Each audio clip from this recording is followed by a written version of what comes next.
happy Sunday. Just making sure that everything is set up correctly, and I'll be diving into the game right away. Let's see.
There's something wrong with it. Give me a second.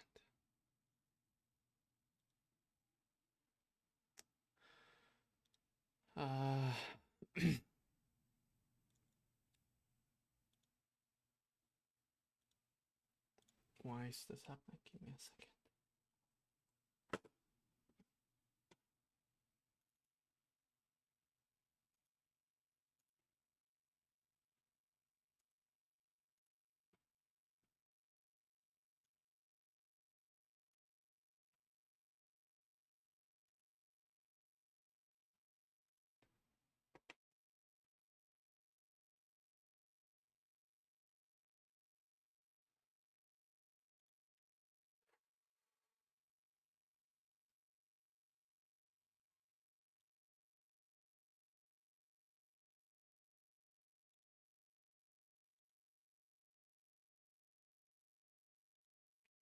I'm dealing with a minor technical difficulty, so please bear with me.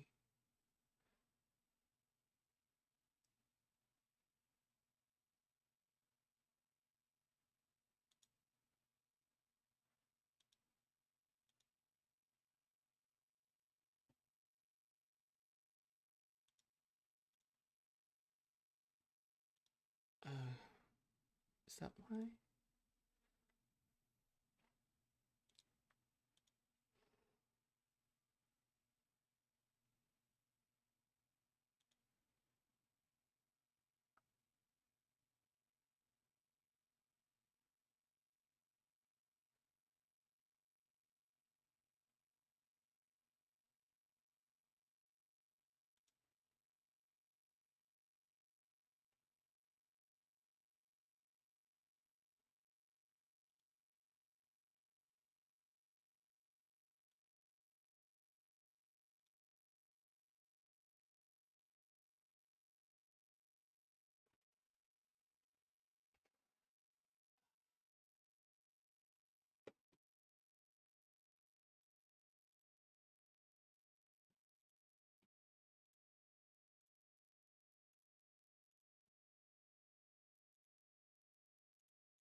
I don't know why I'm having this issue right now.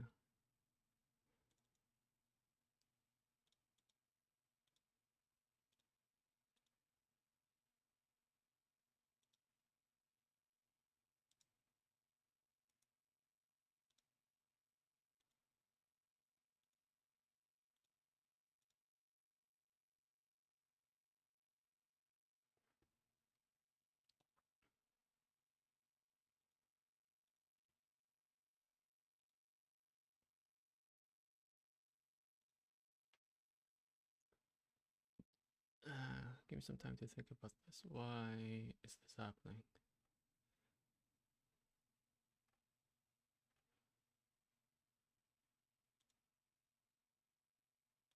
Oh my god.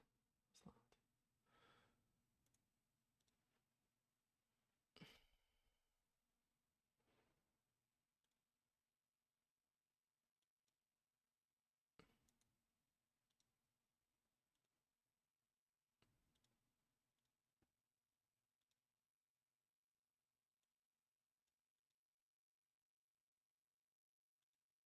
Why is this not working?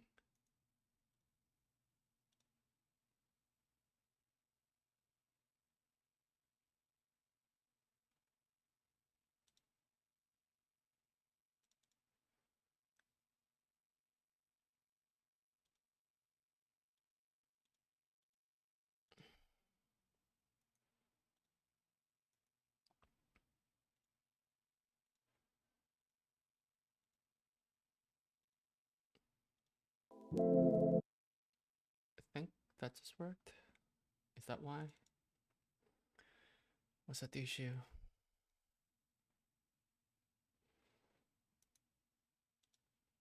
We'll see. We'll see if that actually solved it.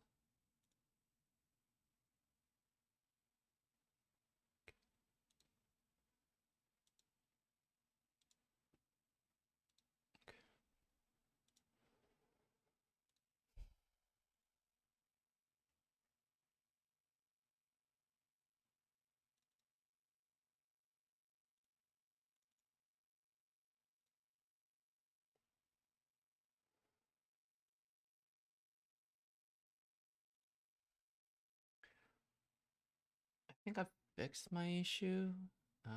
We'll have to see.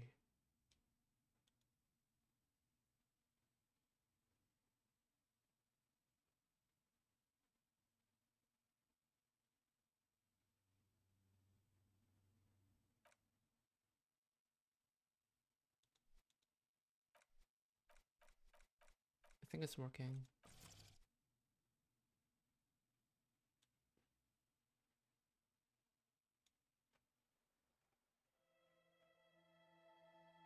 Yeah, I think it's working now.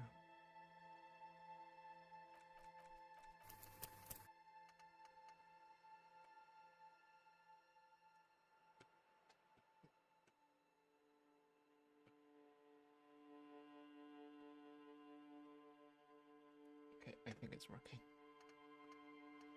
So I will load from here. If I remember correctly, I was supposed to go into that apartment and find some clues. We'll see.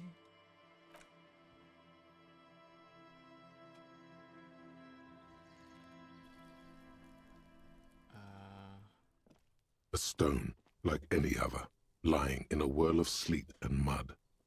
Maybe there's something under it. There's a key beneath it, rusty from the dirt. Okay, cool. This must be for the front door. Pity doesn't have the apartment number on it. This building has many apartments and the man can be in any of them. How are we going to find the right one? We'll just have to go in and see. Okay, cool. Find out who is in the union box.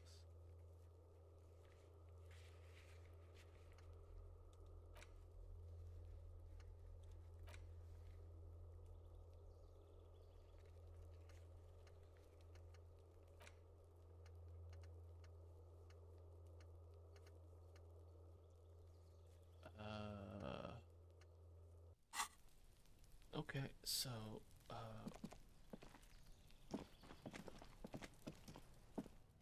go in. Eviction notices and some pets. Okay.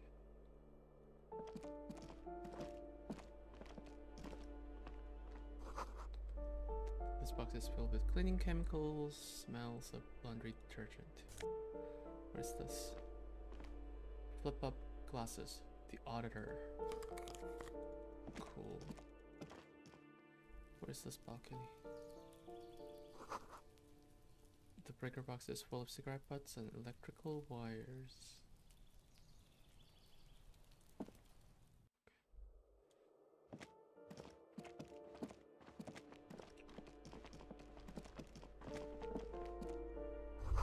Someone has drawn a 5-pointed star on the wall. That isn't just a 5-pointed star. It's an inverted white pentagram cradled in a wreath of antlers, the iconography of communism, in other words. Inspect the symbol closer. The star and antlers was developed in the 6th decade of the last century and quickly adopted by Mezov and the communards during the revolution. Even today, half a century after, the star and antlers retains the ability to evoke hope, disappointment, and fear in equal measure. What does it evoke in me? Why white? What's the deal with the antler? Why is the star upside down? Yeah, what's the deal with the antler? The wreath of antlers represents a natural crown. It was about building a society that could exist in accord with the natural world, and at the same time above it. Why is the star upside down? To symbolize the toppling of the old order. I see. Also, some social democrats were already using it, because white is the color of peace. White is the color of peace, okay. Nothing at all yet. Right now, it's just meaningless shapes on a wall. Cool. Okay, let's see.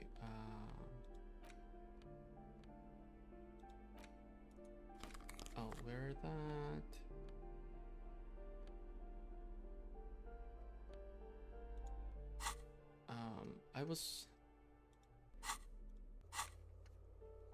I was supposed to. What was this?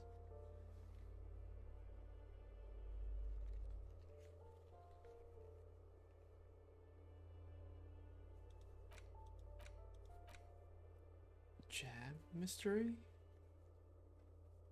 I have to take.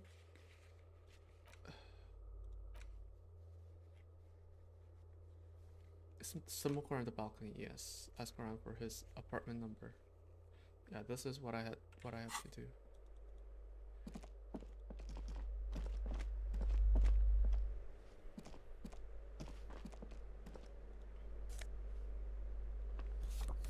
Boogie Street 46. Number 7 is knocked. Locked. You hear someone walking around inside, rearranging the furniture. The number on the panel says 10. The walking stops abruptly, but no one comes to the door. You can feel tension on the other side. Okay, interesting. Knock again. A poor communard, from the looks of it. The room is barely bigger than a closet. If it's a woman, I'm gonna... This is the police, open up? Police, open up! I'm just gonna leave.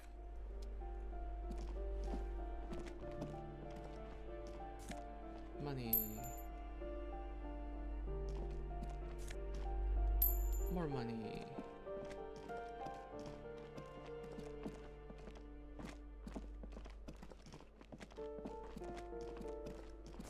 Money. Hello, ma'am.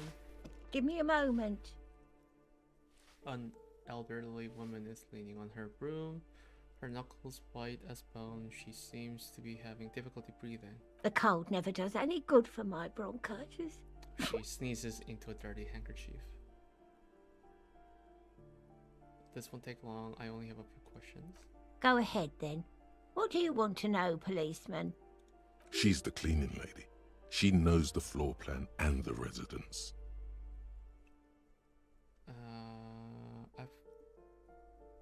I'm gonna go straight to Yes, yes. I know who you mean. The scrawny boy who's always smoking like the devil, right? She looks at the other end of the hallway. Somewhere in the building, a child starts crying. You hear a radio tuned to a talk show and someone taking a shower. Okay. What's he in trouble for? Just want to talk to him. Talk? The cleaning lady starts laughing, but it turns into a violent coughing spasm. She squeezes her broom, trying to catch her breath. What was so funny about that? I have no idea. He lives upstairs in room 28. Go to the balcony. It's one of those doors there. He's usually home in the evening. Cool. Thank you. We should go check out his apartment on the balcony. See if he's home. Okay. I have a few questions about those apartments. Ask away, policeman. What can you tell me about Cindy? The artiste? Uh-huh. Nothing I can do about her, I'm afraid. She ruins the walls faster than I can clean them. Still, she leaves an old lady to her business. More than I can say for others. Who lives in apartment 10? No one lives there. It's been empty for months. But I heard someone walking inside. Impossible. I would know if someone had moved in there. Oh shit. Maybe it's those countercultural people again. Breaking into a house like it's a public space. You're a policeman. Be good and take a look, will you? Sure. Great. Young people. They're worse than rats. You know, always littering the hallways with trinkets and empty beer cans. That She sounds like you. mumbles some kind of a response, then hacks something into her handkerchief. And one last question. Who are you? Oh, hey Jane. You're doing festival prep, cooking the same meal for the 3rd day in a row, and had the worst luck with bank cards, and your bank really sucks. I'm sorry to hear that. How are you, aside from all those? I'm no one. Just an old woman who cleans these hallways. Do you live here? If you can call it living. I have a little room upstairs right next to the coal room. It's barely bigger than a closet. But I don't complain, no. I have my bed and my aching bones to keep me company. And that's all I need from this world. I'm kinda low compared to the game. Yeah, my voice is not as high right now. Give me a second. Let's see if I can readjust my mic a little bit. We'll see. We'll see what happens, okay? Hopefully it gets better. She hasn't spoken to anyone for a while. Even her sentences feel rusty. Okay, cool. A firing squad for the rich. Foreclosed by Martinet Realty Associates. Mailbox is overflowing. Okay, cool.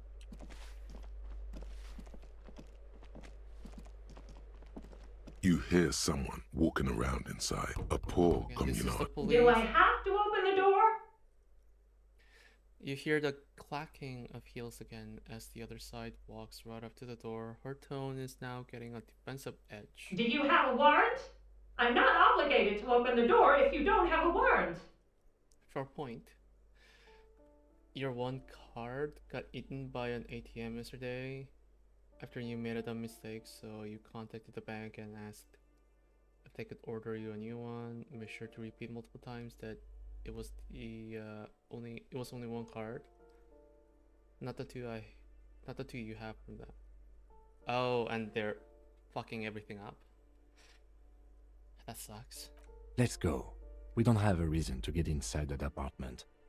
You never know. It's generally easier to do things if you have literally any reason. This apartment is supposed to be empty. Did you break in here? Excuse me? Of course not. You have plenty of reason to enter.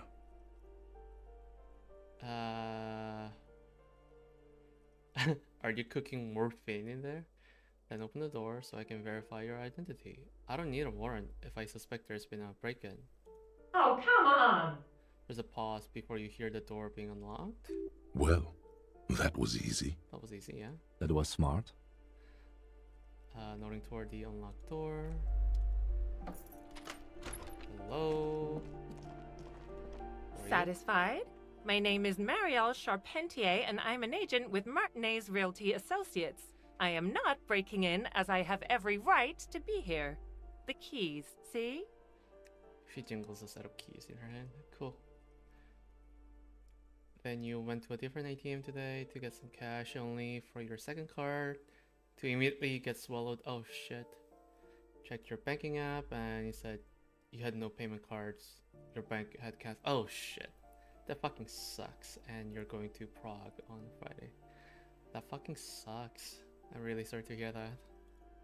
Her voice is really cheerful, despite her obviously hating you. Oh no. Oh no, she hate me. Do you want to see my ID as well? You can't legally ask for it, but why not? Want to see my residence permit too? She fumbles through her purse, fishing out a light paper-clad passport. Inspect the passport. It feels flimsy in hand, with the words Revachol Zone of Control written under a nondescript municipal logo. There's a picture of her with shorter hair inside, along with all her personal details. Everything seems to be in order. Thank you. Do you have any questions? I need to be back in Midtown in an hour. Okay, what are you doing here? I need to get it ready for the next lease, but as you can see, the previous tenant completely trashed the place. I know how that feels. That is very annoying. Yeah. Got a solution, luckily. You still have your Norwegian bank card and you found a good deal with your mom. Yay! As long as there's a solution. Sounds like they knew how to have a good time. Reprehensible who lived here. I fuck shit up too. It was some kind of a moribund old man who used to be a business owner. You'd think they'd make rent. Okay. She stops hesitating. But Okay. that was months ago. Anyway, was there anything you wanted, or is that it? I'm in a hurry. Who lived in the foreclosed apartment down the hall? Oh, that's another huge mess. The former tenant owes us 3 months of rent. 3. We closed the apartment and planned on auctioning off the valuables, but...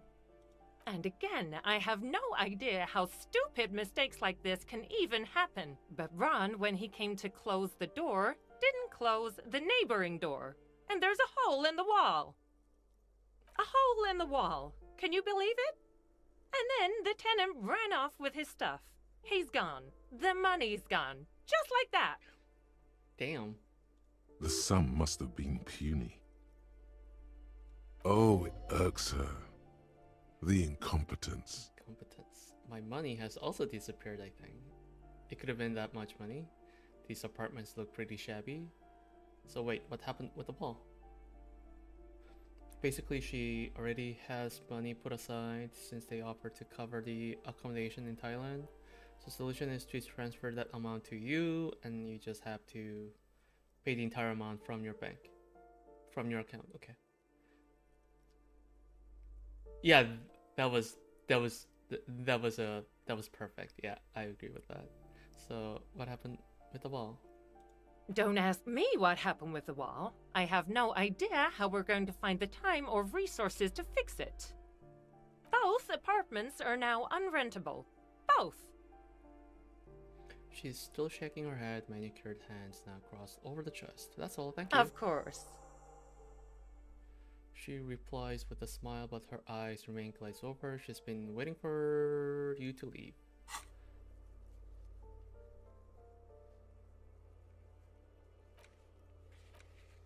Wait, was it done then?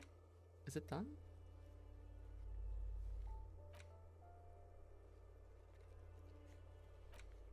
Report back to the cleaning lady. Got it. That way your Norwegian account, which has a card, has the money your parents set aside. Your account without the card just pays the full amount to Thailand. Okay. Cool. As long as it's working out. Oh, fancy shoes. +1 to indirect modes of taxation. What? A blister pack of medicine peeks out of the box. You should take it. Sure. 3% morale. Cool. Looks like a Find mattress. Okay, let's get out. Hello, I have something to report.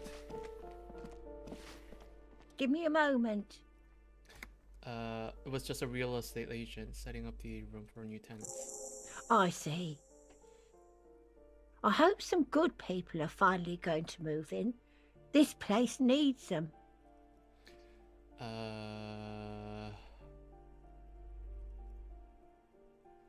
Yes, some highly technological wizards are going to save this place. It'll be a visionary innovation utopia.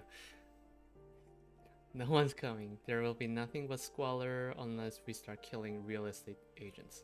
Lax women and sexual deviants? That's will come. What the fuck? I'm sure everything will be fine. This apartment building needs slow change. And it's perceptibly slow. Yes. Well, I hope they're good people. The currency conversion may make it expensive, but it's still better than paying transfer fees to transfer from your French account. I see. Your statements are too vague to comment on. Yeah, what that was. Okay. There's something here. What is this? Oh, the wall. Yes.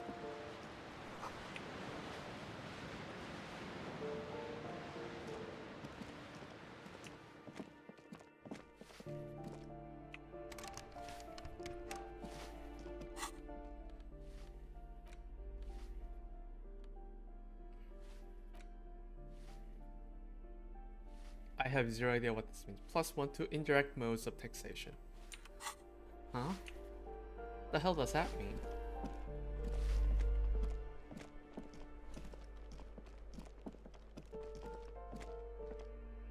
What was this?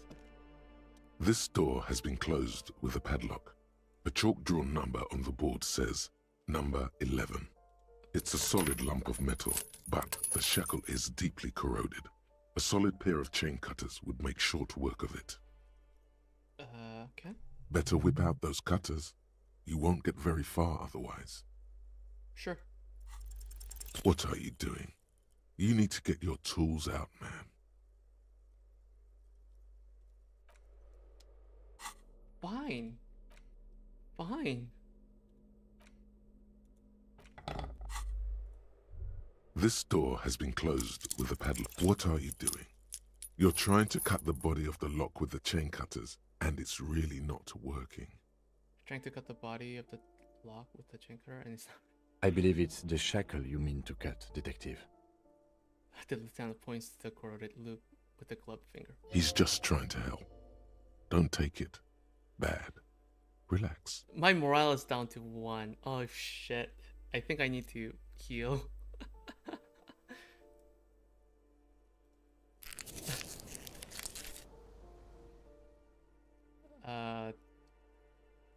Yeah. Don't you think that's what I'm trying to do? Perhaps you should give it another go. Sure. The shackle snaps like a twig, and the lock falls to the floor with a little thud. It should be possible to enter now. Thank you. After you, Detective.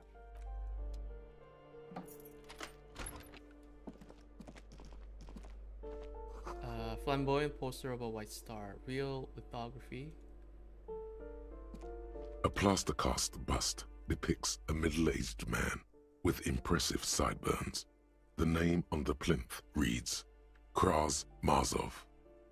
I have zero idea who that is. Kraz Mazov, nom de guerre, was an economist and a theoretical historian. He was a leading figure in the Grad side of the turn-of-the-century revolution, where he headed the 9-day government. Mazov is considered the father of scientific communism, Mazovian thought, or Mazovianism. Oh, so this guy's basically Marx. This guy's essentially Karl Marx, right? Why does this tenant have a bust of Mazov in their bedroom? The white star, the photos on the wall. I think we have broken into the apartment of a young communard. How fitting. Photos of revolutionaries posing with guns. Books of critical theory on the monstrosities of capital and such. Bullet and jacket. Okay. Okay, let's see. Take this off. Oh, the... this guy is possibly based. Possibly, yes. This is jacket. What is my jacket? Esprit de corps. This is conceptualization. What was esprit de corps?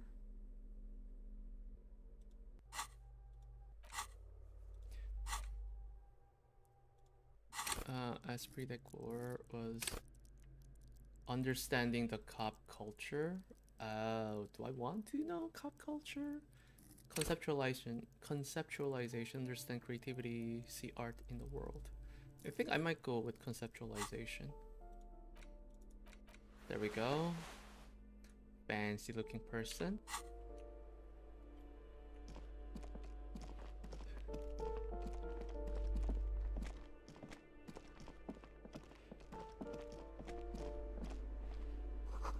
An old shoe rack, boots, sneakers, and old slippers. Apartment 12, a loud rumbling snore comes from within.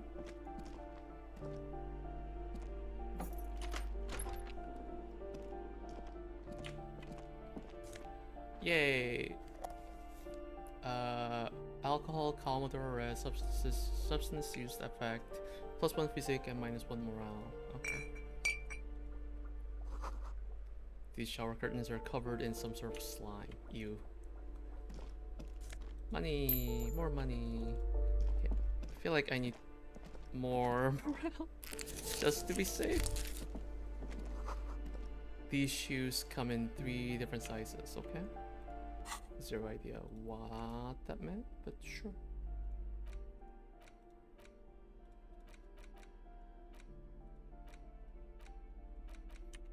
Okay. So I think I better go to the...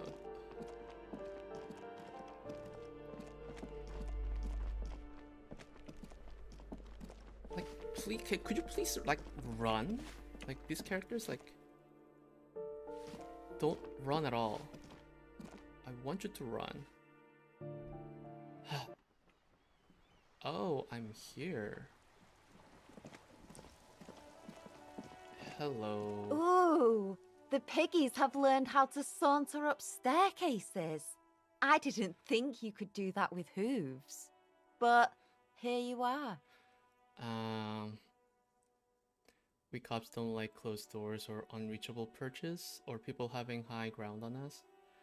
You're in trouble now, little lady. That's right, we've evolved. Let's go with that. Yeah, I can see that. Cool mutations. That smell coming from her paint bucket. It's not paint. It's heavy fuel oil. Heavy fuel oil, huh? Is that fuel oil? Red dyed heavy fuel oil, intended for exclusive use in government vehicles, to be precise. Studying the contents of in this bucket. What did you think I was using? Aquarels? Sucked it out of a cop's fuel tank myself. Back in Jamrock. She really did it. She's proud of it too. Fumes are bad for you, okay? You better hand it over. That's some clever cultural commentary.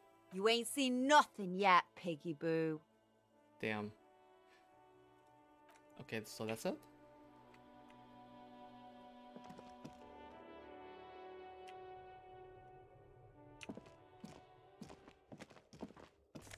Pants.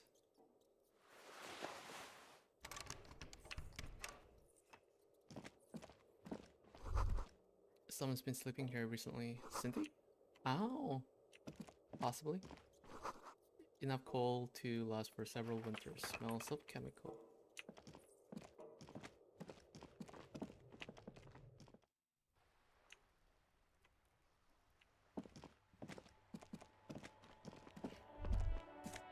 Money. What is this? Harps flap in the wind. Forgotten hammers and nails rust. Is that a prison? You can't get in? The chair's new. Someone lives back here. Why is he inside there? What the fuck?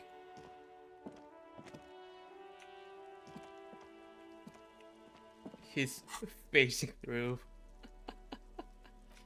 Facing through the wall. Okay. I think I can finally get to where I'm supposed to go.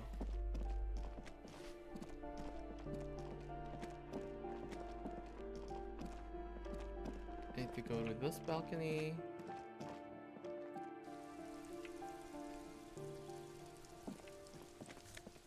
Oh my god, how much money do I have? 12? 73? What is this? Just a door, nothing for you to do right here. Okay.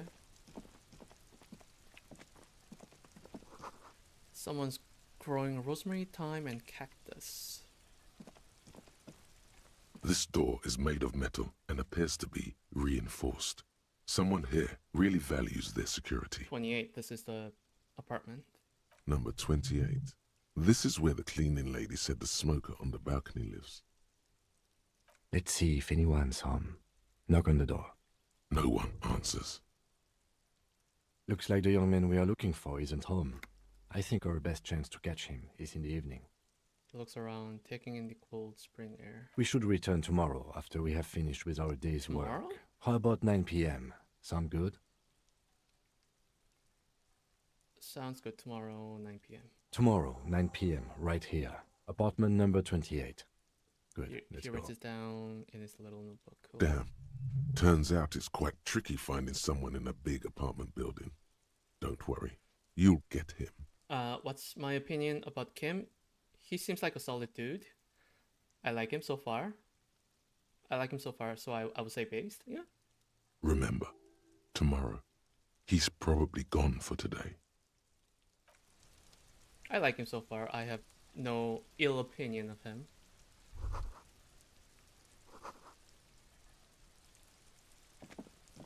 Yeah.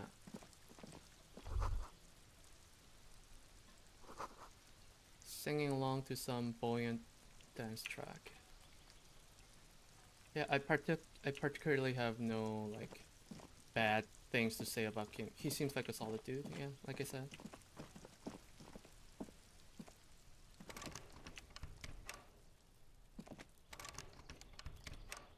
What is that?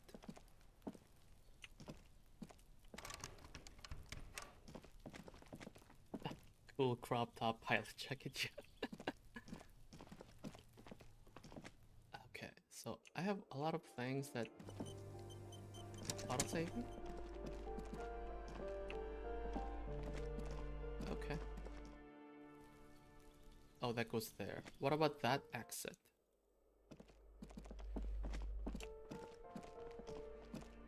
Oh, that exit goes to... I know where that goes. Okay, right here. Okay, so I have some... Okay, interesting. Gonna save for now. A lot of questions.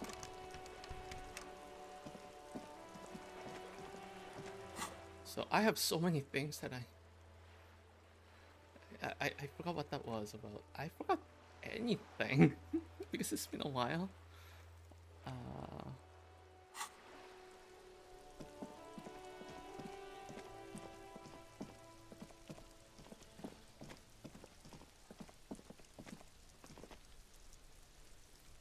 Where does that go? Oh, that's locked.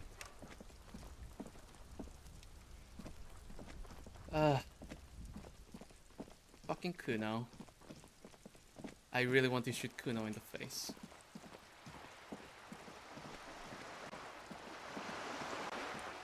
So realistically, the only thing I can do at this point is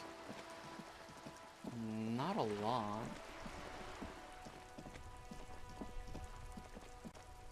Let's see. Let's look at the.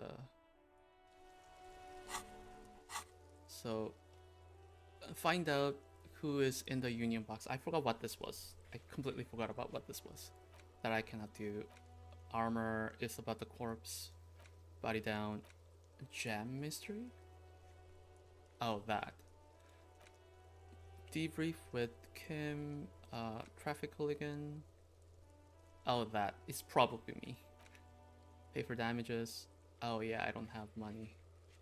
Track down my badge. Yeah. Who put the clothes in the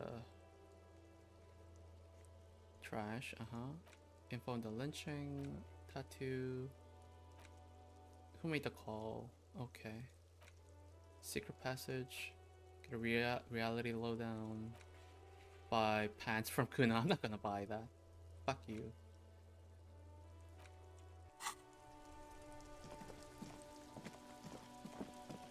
What is this place?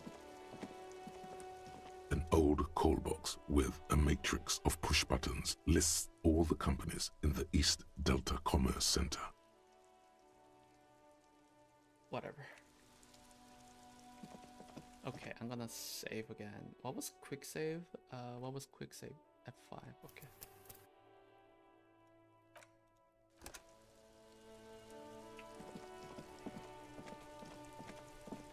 I need to deal with this fucking shithead. Fuck. An inconspicuous pile of the roofing material.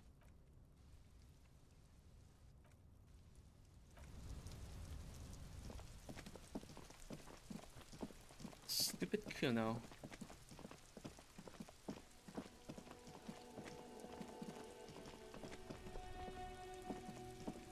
Fucking Cuno, you know?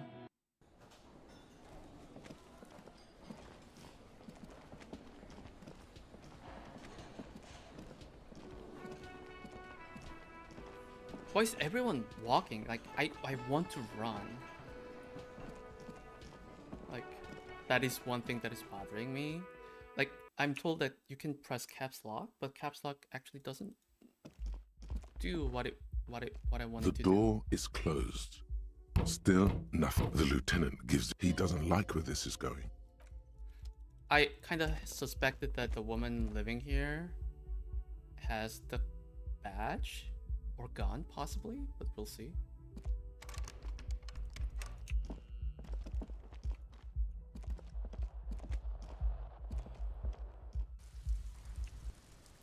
Lots of possibilities. At this point, might as well just go down. I really don't know what else to do right now.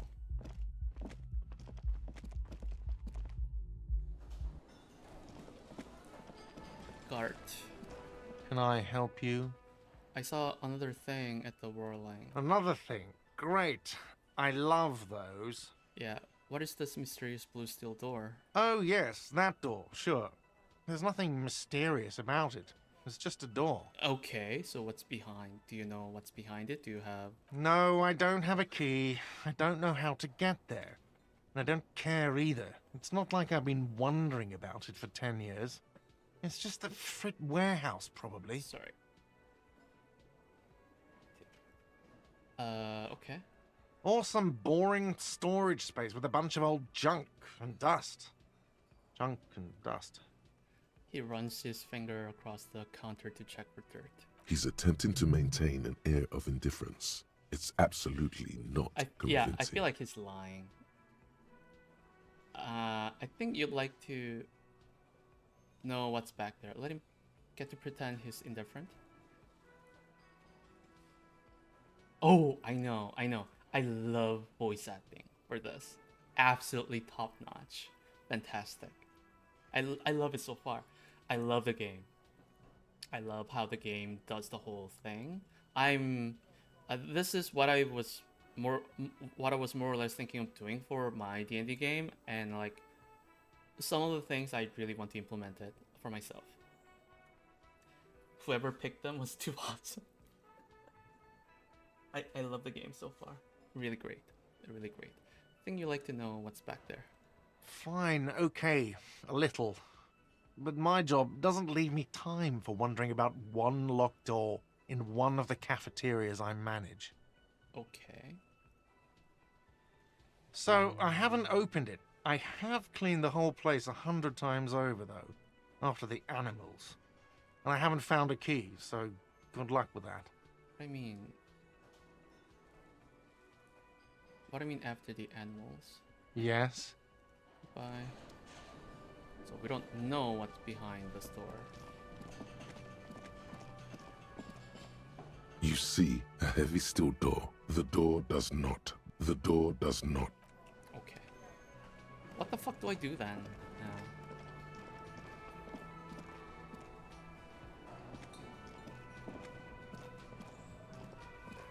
Hello again, sweetie. Sweetie needs money. Do sweeties get money? I really want to ask that. Oh, sweetie, I heard your conversation with the manager about your financial troubles. When do you get your next paycheck? I have zero idea. If she could, this woman would feed and clothe you and every other sad, lost person on this earth. What is a paycheck? I haven't seen any paycheck. Right. Tug on her heartstring. Right. Let's change this up. Okay. 83%. 83%. Your deportment remains dignified as you shed a single manly tear. It isn't easy for me to ask this of anyone, but I am at the end of my rope. Any money you have could help me. Sweetie, I only have a few cents on me, but I could give you this to pawn. Just I tied you over. She unfastens a gold commemorative pin from her left jacket pocket and drops it into your palm. Wonderful. He has a pin. That judgmental tone in his voice. The pin is round and slightly tarnished. 3 sailboats in bas relief with the sun hovering over the water behind them. A chipped green banner at the bottom reads, San Baptiste, Summer 31, Dinghy Races. What is to pawn? Where can I pawn the pin? This will help me out, Lena. Thanks. I promise I'll buy it back for you once I have more money. Oh, it's not an ancient family heirloom or anything, but I suppose it would be nice to get it back. How'd you like to roll with me? Whatever do you mean? Her eyes light up. I want you to be my wheelchair partner in fighting crime, raiding backyards of corpses, catching sequence killers. Sequence killers? I was thinking of the lyrics to a song, Wanna Roll With Me. Sequence killers? Oh my. But I think you already have a partner, sweetie. Damn. A partner who needs you to help him get a corpse down from a tree. I know, but there are also side mysteries, sequence killers and forays into the paranatural. I can assure you with absolute certainty, there are no sequence killings taking place in Martinez. Oh, you mean serial killing? Now, gentlemen, no need to squabble. I wouldn't be of much use to you anyway, sweetie. 3 heads are better than 2, yeah. Thank you, but Martinez isn't the most wheelchair-accessible place, you see. I'd slow you down. Perhaps another time. Damn. I hope you were able to pawn that old trinket. I decided not to pawn it. You should have it back. Oh, thank you, dear. I confess I am glad to see it again. Yeah, how much is that going to cost, honestly? Even the lieutenant seems happy with this turn of events. He approves. Now, what else, sweetie? Okay, cool.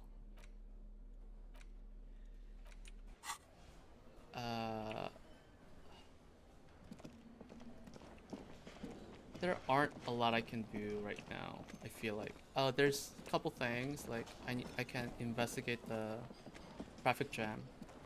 Right, I think I can do that. Or I can talk to this person. It's raining again. It was clear just an hour ago. I've investigated the body. Shouldn't be long till we get it down. Oh, okay. Thanks for keeping me in the know, sir. Yeah. I think she's like keeping an eye on me right now. So we'll see what happens with that. I have to run.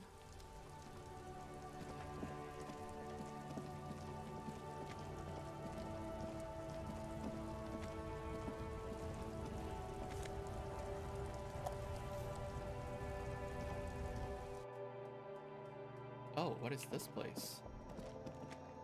The tear machine stands in the corner.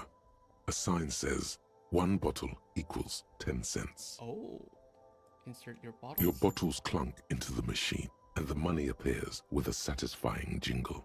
You're a richer man now. I am a cop, yes.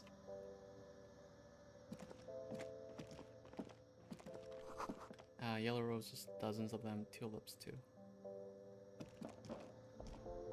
Melancholy pop song plays on the radio. What is this? You see several packaged raincoats fill a low shelf beneath a display of croissants and juice bottles. The raincoats are transparent, except for the big Fritta slogan on the back. What's that? What is what? The girl leans over It's the a counter. raincoat. Over the counter to see what you're referring to. Okay. If you want to buy one, then it's only 4 real. I can't afford to pay for this. Screw that. I need to talk to... A small cabinet on the wall is filled with various medicine bottles, nasal sprays, and blister packs. They all bear the Saint Baptiste Pharmaceutics logo. Their logo is the bloodless rose, pure white, untouched by harm. Just ask me if you need anything from Saint Baptiste. We don't stock prescription meds, but we do have Nosafed, Duramine, Magnesium, and Hypnogamma. Okay. That's good. Who is Saint Baptiste? Saint Baptiste, you know, the pharmaceuticals company. Saint Baptiste Pharmaceuticals, the one that sells meds out of Saint Baptiste. That one. There. She is right. Saint Baptiste, the company, derives its name from Saint Baptiste, the city. Itself so named because that's what it is. A rare case where that really is the full etymological history. As far as almost anyone knows, at least. Give me a second. I want to reduce the dialogue size again.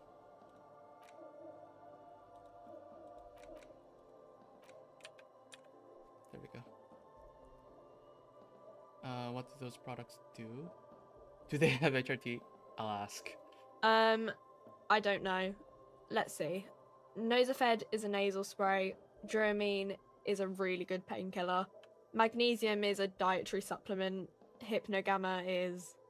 I don't really know what Hypnogamma is. I guess it makes you feel less shit. It's recommended to use after lots of partying, studying, or exercising. Could you be a little more specific? No. Sorry. I'm not like a doctor or anything. Damn. Nosafed heals +1 health. Duramine heals +3 health. Magnesium heals +1 morale. Hypnogamma heals +3 morale. +3, damn. Welcome to Frit. Feel free to look around or something. Everything is out on the shelves. She returns to her magazine. What's that magazine she's reading? Okay, now that I've increased the text size, now it feels weird. I'm gonna go back. For some reason it felt weird. This feels much better. Before we go on, what is this Frit? I don't know. Frit?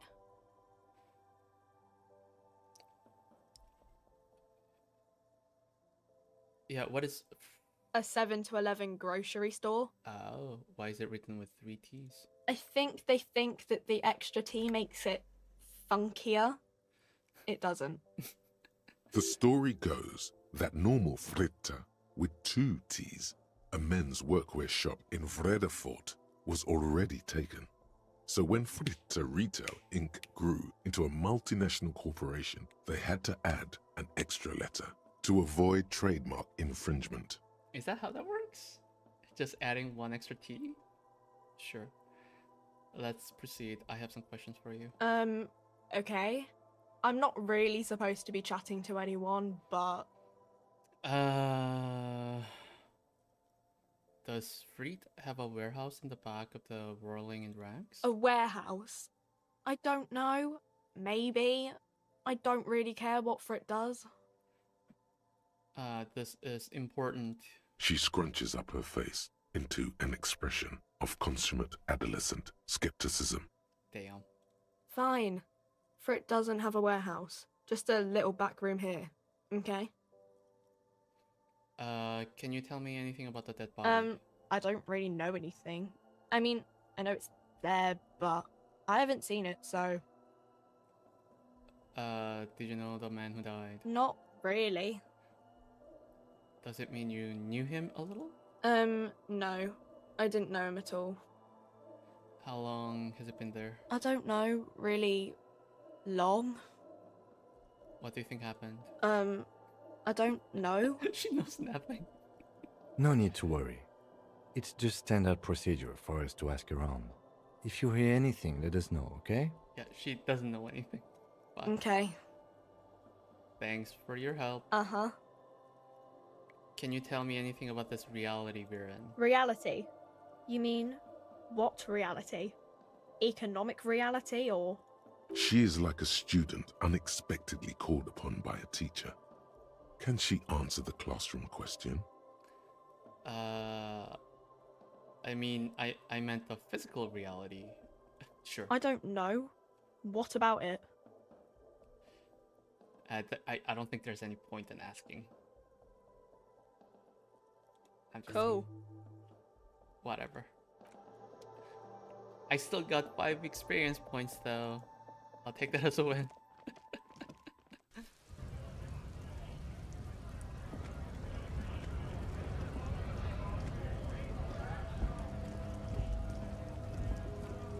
A lorry stuck in the traffic jam. This big, heavy Grad-made machine is well kept for such an old machine. Look in the window. The windows are clear. They've been recently washed. You can see a lorryman's cabin with personal belongings, stickers, insignia. What about the back seat? The back end of the cabin has a small perch to sleep, large ashtrays. There are several suns and wheels sewn into the curtains. A book with ragged edges catches your notice. The front cover features a large, muscular man. The title reads, Man from Eamdal in the Lost City of the Pygmies. Racist nationalist paraphernalia. Not unusual in this part of town. This is our guy. The lieutenant nods towards the racist lorry driver. Oh, that guy.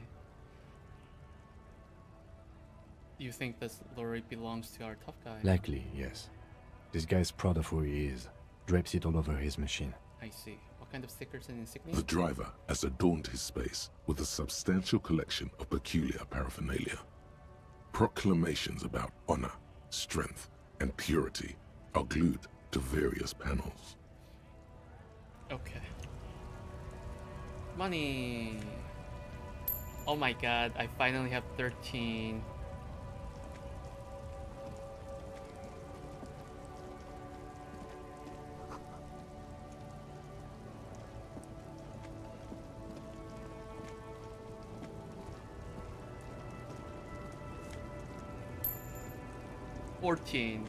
Yay! An old monument stands in the middle of the traffic island, pointing toward the sea. It looks as if it's been reassembled piece by piece, secured and mounted in the air with the aid of numerous ropes and rods. Who is this? A silver plaque on the statue's pedestal reads, I am Philip III, the Squanderer, the greatest of the Philippian kings of Revachol, son of Philip II, the opulent, father of Philip IV, the insane. What did this king do? Heard creator stories from Renee? What did he do? You have no idea what you did a week ago.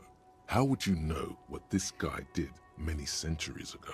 Back. High above you, the king stands triumphantly oblivious to your memory trouble. I need points into encyclopedia to open the spy check, okay?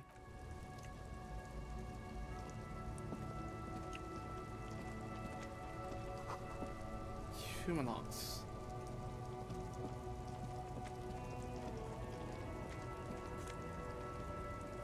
White tank top, physical instrument. Ruins full of snow, no one lives here anymore. Who's this person? The small, wrinkled woman does not greet you. She nods along to something on her radio. A photograph is clutched in her hands, and there is a warm smile on her face.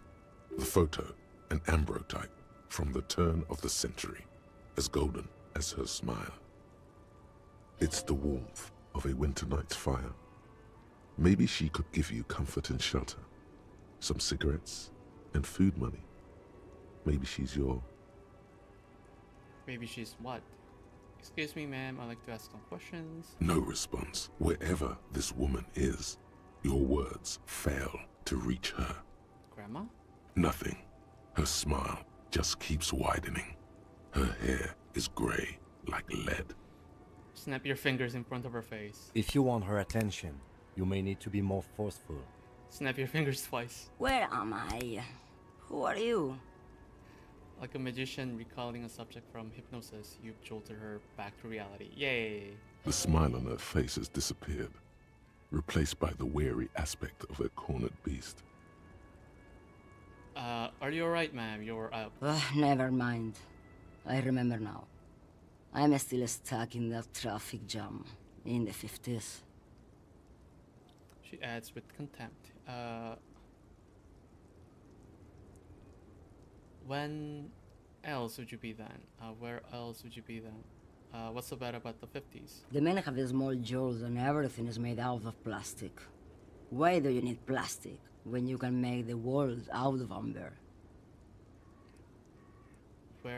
When else would you like to be then? Back in Mecca, during the time of the revolution. The sidewalks and cafes are filled with young people.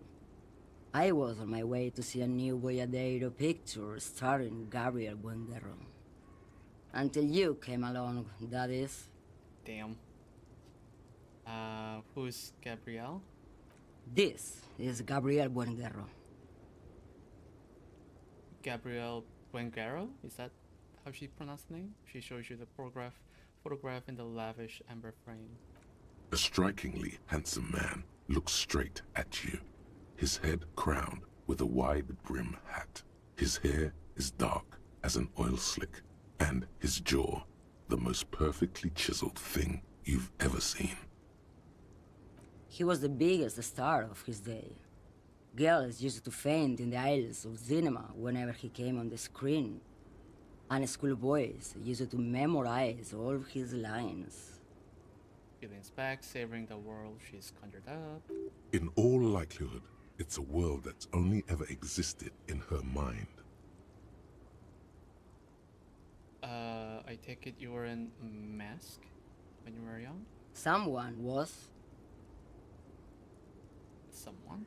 Are these not your memories? They are someone's memories, boy. What difference does it make if it's me or not? They're beautiful. That is all that matters. Beautiful and true. And they will win. They're coming for this, you know? All of this. She seems to derive some bitter pleasure from this strange thought, as if the past will one day wipe the present away, like a tidal wave approaching. Sorry to interrupt your dreaming, ma'am. I wasn't dreaming. I was there, Loman.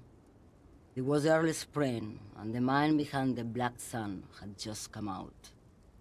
The posters were 20 meters tall. Everything was golden. Her eyes narrow and she appears to take your measure. While you, people, were tearing each other apart over your petty little revolution, in Methk, it was a golden age. The Republic of Mesk is a massive confederation on the Isola of Muindi, the world's largest state by territory. It's a petrostate, a constitutional monarchy, and, as of recently, an outcast due to its tilt to the far right. I have some other questions for you, police questions. Why not, Harife? It's not like I have anything better to do in this hellhole. She settles back, Settles back against the railing of her motor lorry. Behind her, mountains of memorabilia, photos, and knickknacks line the dashboard. There's something off about this woman. Tell her to show you the soles of her boots. Maybe she was at the hanging somehow. Oh. Oh. There was one woman. There was one woman. Yes. What are you hauling? Diamonds? Of course not. But wouldn't it be marvelous if I was? Whatever stupid things they put in the lorry, I imagine. So you don't know what you're hauling in your own lorry? I quit concerning myself with that a long time ago. Besides, I don't drive the lorry for the cargo, if you know what I mean. What if the cargo is contraband? Then it's contraband, lawman. What? Do you want to take an old woman in? Be my guest. Lock me away like Bad Hand Hermenegildo. Bad Hand, Hermenegildos' bad hand, strangled 300 people. What can I say? Some people just really like strangling people. Some people just really like strangling people, I suppose. I still don't understand this whole... I have zero idea what that is. Of course not. To truly understand the boyadero, you need to listen to On the Western Plain. The boyadero, boya for short, is a cowherder from upstream Magritte, the great steppes of northern Mesk. He is a rugged individualist and explorer. It's an old ballad about a young girl who falls in love with a daring boyadero. He promises to marry her as soon as he returns from the Western Plain. I'm guessing that doesn't happen. Of course not. The boyadero returns from the Western Plain a changed man. One night, as he and his beloved are out walking along the river Maigret, she pleads with him to give up his riding and settle down. In the background, you can hear the orchestra swell as the screen fills with the maiden's imploring eyes. So the boyadero strangles his beloved and throws her body in the Magritte. Then he rides off, because the Western Plain is calling to him. That's not where I thought that was going yet. You have to understand. A true boyadero needs a whole horizon to himself. He can't be tied down by man or woman. His beloved was selfish. She didn't know what it meant to love a boyadero. Yeah, but that doesn't mean that he should have strangled her. What if to truly love a boyadero is to float lifeless downstream? Before I came, you seemed away. She's just a distracted old woman. We should maybe let her get back to her things. So he doesn't think she's a smuggler. You hear that, lawman? I don't think your partner likes you spending too much time with me. Should you drive a lorry if you get like that? Wait, why is that, Lieutenant? Nothing. I just don't think she's connected to anything. However... He doesn't want your frail mind caught up in something here. Something unconnected to the case. But connected to this woman tuning out like that. I see. Okay, fine. A pale dream is what it is.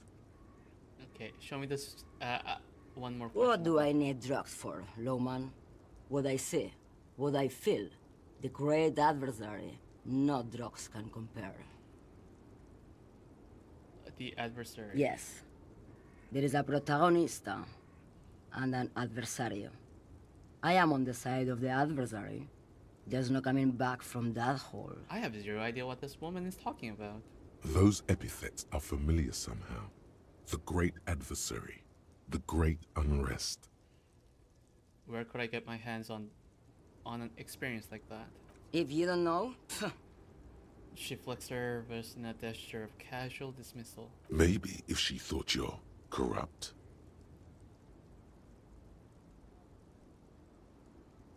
What is it that you're hauling exactly? you're man, lawman. What of it? Fine, let me put this another way. Are you smuggling drugs through Terminal B? Maybe. Probably not. Makes no difference to me either way. You said earlier you don't know what cargo you're hauling. Could it be drugs? How can you know what you're hauling in your own lorry? Yeah. Just this month, I made half a dozen trips from Saramirizat to Grat, on the U41A. What do you think they take from Saramirizat to Grat, Loman?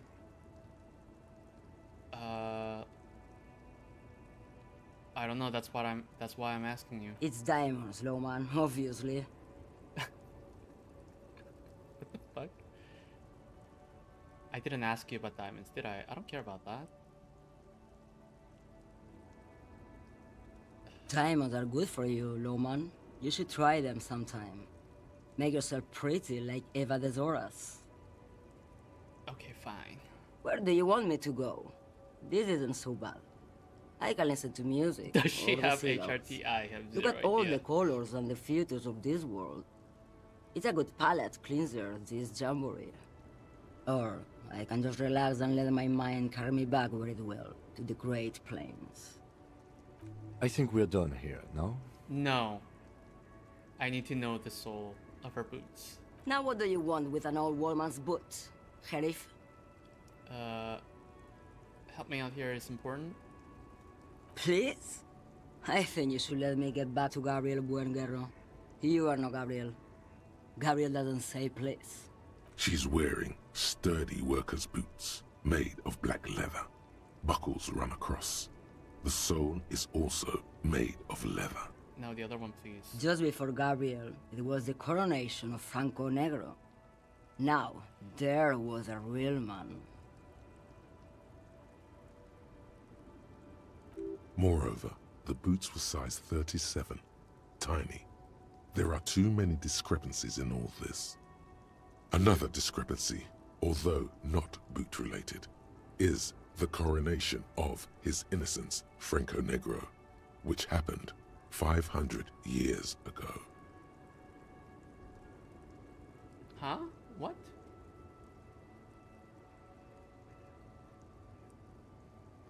What do you mean it was the coronation of Franco Negro? It was. And then it was no more. And I was no longer holding my father's hand. He was no longer descending the stairs in Ryle. The crowd had gone silent. Perhaps it was another Jerife who came and woke me up, looking at my boots, asking questions. Or perhaps it was one of the others in this carnival. I don't remember. I have zero idea what this woman is talking about. As she says carnival, she gestures to the empty square with the statue and the machines. I could have told you that from just looking at them. The size is 37. Cool. The feet of a little girl, they fit well on the pedals. Yes, go. Enough jamboree. I need to get back to Mesky. Yay! Okay, so I can level things up. Perception again.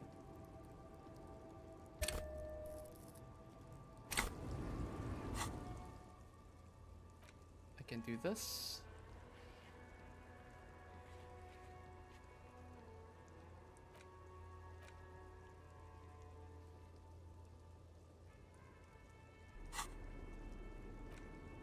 Okay. Physical instrument, shirt. Conceptualization minus suggestion. +1 to physical instruments. Like that. Trying to get rid of some of the minuses.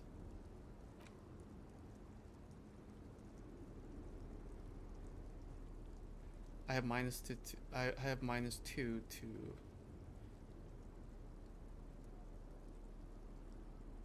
yeah, sneak under their noses, stun with immense panache. Whatever.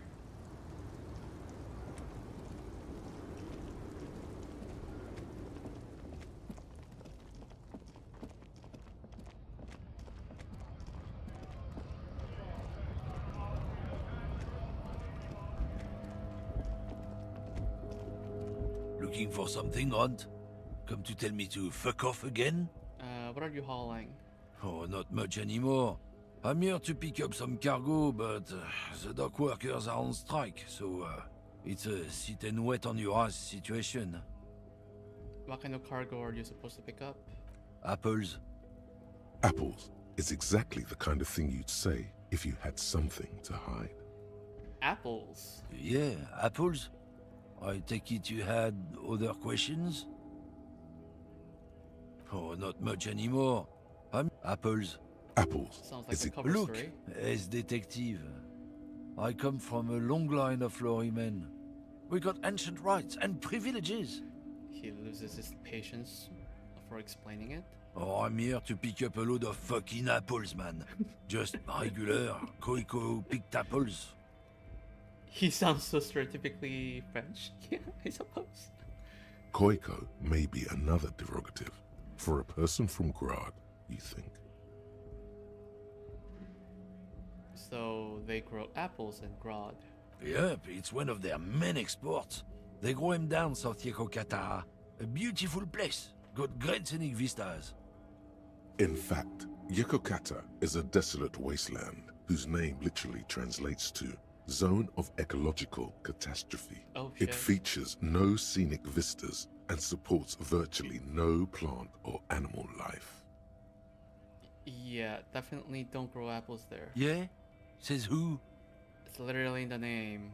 Zone of Ecological Catastrophe.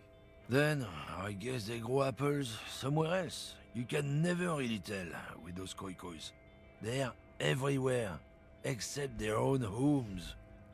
What does that actually mean? He means the people living in Grad. Yeah, you know, Gradniks, Gradvolk, those degenerates from Grad. It's an ethnic slur, yeah. Hey, if the name and description fit by the very grace of nature, who am I to say otherwise? So, can I see the apples? Did you miss the part where I said they aren't here yet? Besides, even if I did have some, I wouldn't go putting my nose in them, huh? He looks at you with a strange glint in his eyes. Relax. You've got all you can get here. He probably doesn't even know what he's hauling, even if it is something unsavory. So he'd remain unaccountable. He would remain unaccountable, okay. So, you said something about the rights and privileges of lorrymen. Oh yeah, they're a big deal. My great-grandfather was a carter, had a royal license and everything.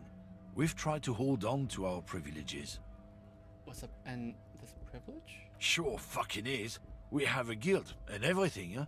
Very ancient. Very prestigious. So it's some kind of a union. Hell no. It's a guild. Invitation only. Unions work for the rich fucks. They're basically the same. Been trying to fuck us out of our heritage in the name of profits, but you can't replace experience. Trusting street thugs with their goods is going to fuck 'em right up the ass. Mark my words. Generations of practice ain't no laughing matter. Yeah. Yeah. I'm done. So I suspected that this guy standing right here might be the one carrying the drug. We'll see what happens. Hello again, my man. What's on your mind?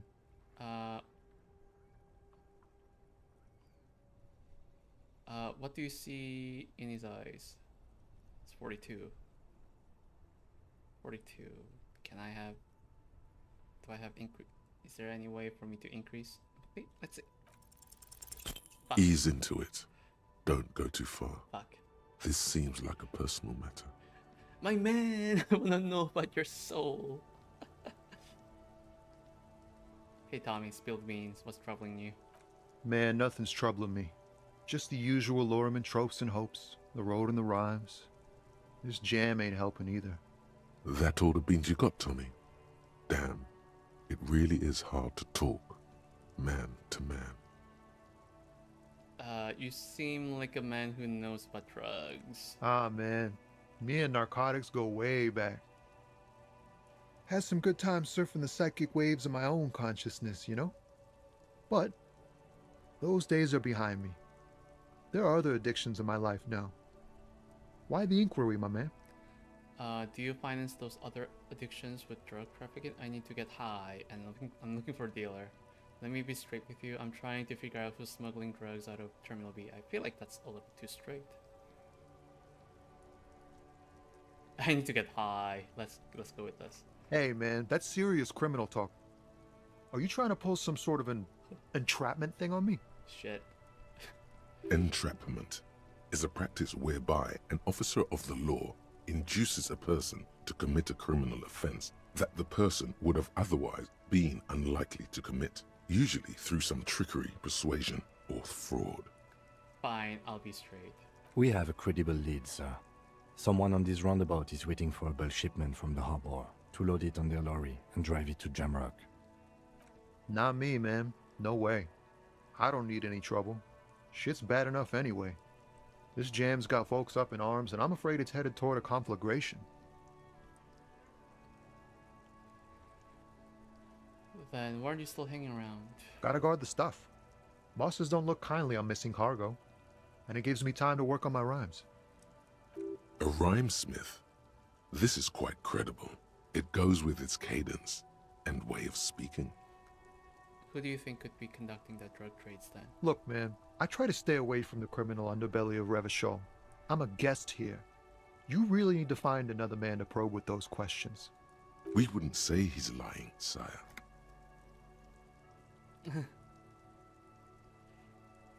Care to spare some change for a working stiff? Huh? Oh. No, I ain't got any money. They don't want to pay for unfinished work. Hey, who? The bosses, man.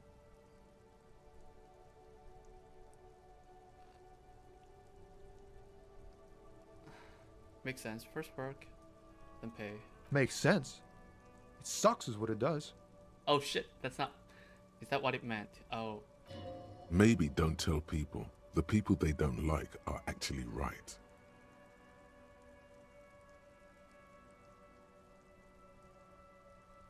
He's a poet. Hit him with your best verse. I have zero idea what this means, any of this. Your best verse? You don't even have a bad verse in here. What the fuck Just tumbleweed and liquor stains. Wait, no. What are you doing? She broke me. She fucking broke me. That's brutal, man.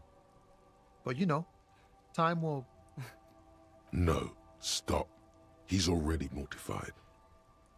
These are my rhymes. Listen. She fucked me till I bled. That's, Oh shit. In the name of God, what are you doing? I have zero idea what's happening.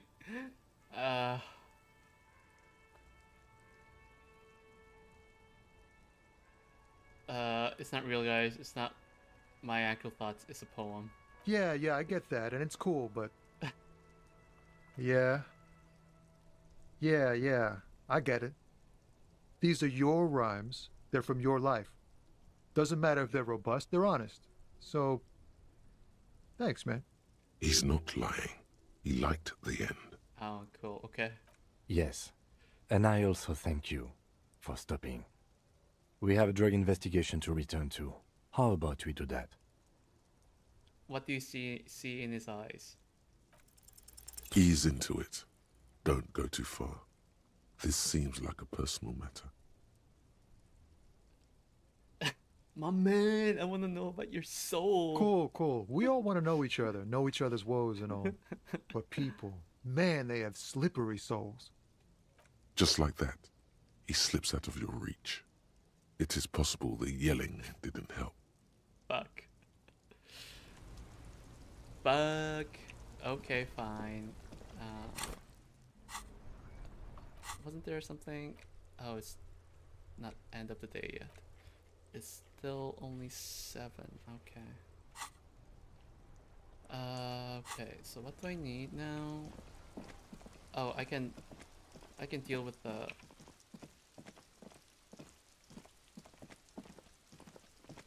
Can you please run? Like...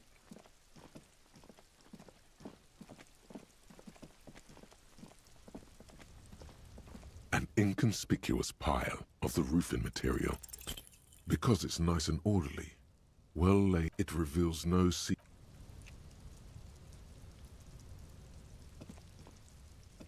What now then?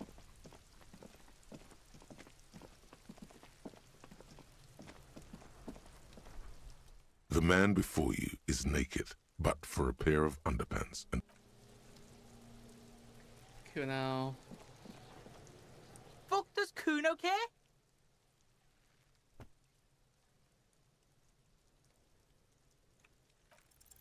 it's not Oh my Cuno, god! it's Cuno S. Ah.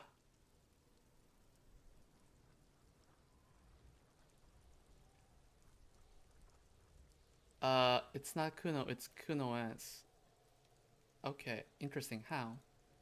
Cuno S is by far the worst of the two. Cuno has no problem being near you, but the other hides behind the fence, afraid for her life, like she's done something very bad. Oh, interesting. Never thought about that. Also, Cuno hasn't stopped talking to you, even enjoys it from time to time. When you talk to the other one, it's like talking to a cornered animal. She only hisses. Oh, interesting. All in all, Cuno respects madness. You cannot hope to outdo her on that front. You must win yourself a few minutes with him alone. Psst, psst. Fuck you whispering about? He's whispering too. He's going with it. But watch what happens. Fuck you whispering about! Oh. She puts extra stress onto that word, expecting it will make you uncomfortable. If Cuno wants to whisper, he's gonna fucking whisper, okay? Let's whisper, pig. This is it. You've got him. But be careful. You can still fuck this up. Don't make Cuno look bad in this. Don't make Cuno look bad in this. Okay. Cuno, listen to me. She's trying to control you. We gotta get you out of here. What's up with her? She's terrifying, crazy scary. Phew, am I glad she's out of our hair. She's fucked up. I think it's the last. Not this one. Don't look, Cuno. Look bad. Okay.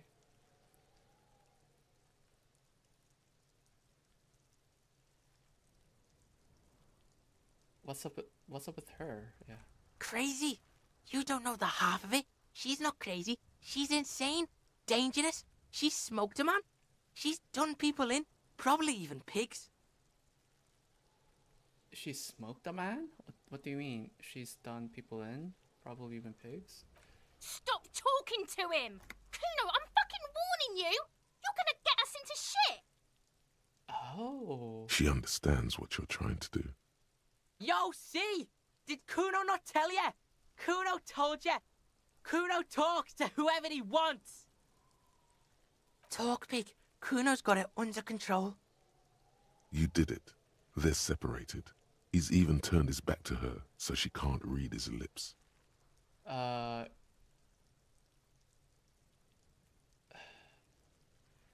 So, what do you mean she smoked someone? Cuno means she killed someone. That's right. She's a killer. Like, actually a killer. What the fuck just happened? What the fuck? I did not expect this to happen. His little green eyes are fixed on yours. He's meant everything he said before, but right now, he not only means it, he is sincere. Isn't she too small to overpower someone? You serious about this killing business? What if she has Cuno? Is she the one who got my gun?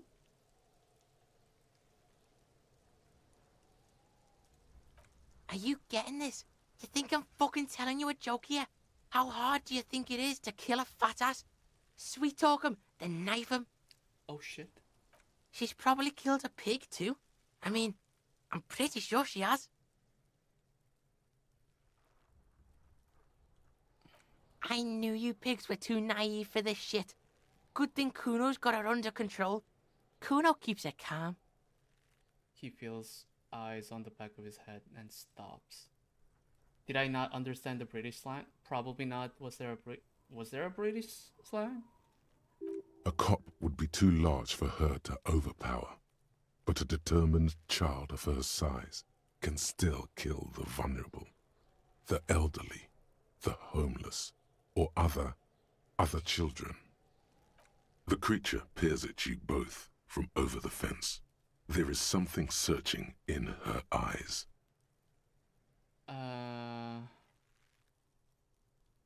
You think she has anything to do with the dead man?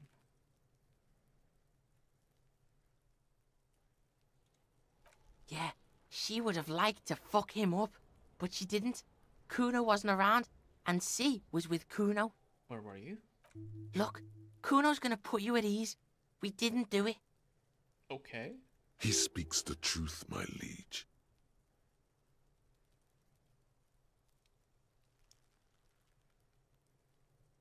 Oh. Oh. That's what it meant. Okay. You said she's insane? Yeah, she's psycho. None of that kiddie psycho. Cat burning shit. She does the real deal. What's the real deal? Snuff radio shit. Believe me, pig, you don't want to know. Fuck. And he doesn't even want to think about it. This isn't just another boast. Do you think it's possible that she's killed other children? Cuno falls silent. He does not look at you when he replies.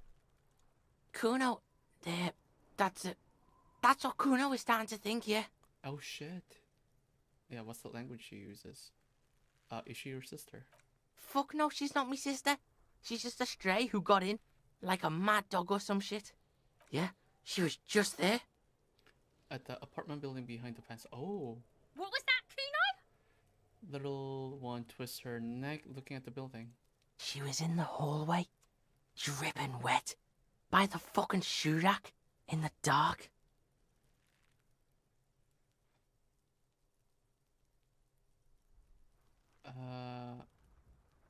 Why was she dripping wet? Cuno's got no fucking idea. Her hair was all wet. I think she pissed on the floor too. She was there for 3 days, in the corner, every time Cuno went out. I dunno. Someone left the door open. Cuno comes home and she's sleeping under the desk, under the pile of clothes, like a dog. Cuno's dad doesn't give a shit. Doesn't even see her there, or thinks it's fucking Cuno. Shit's all on Cuno. Cuno, Cuno-S, two of a kind. What's that language? Why is she called Cuno-S then? 'Cause she fucking looks like Cuno. She does? No one knows her name. Cuno told you this shit was Psycho Killer. Damn. Fuck knows. She says it's the song of her people or some shit. Crazy people. The fucking Nakis.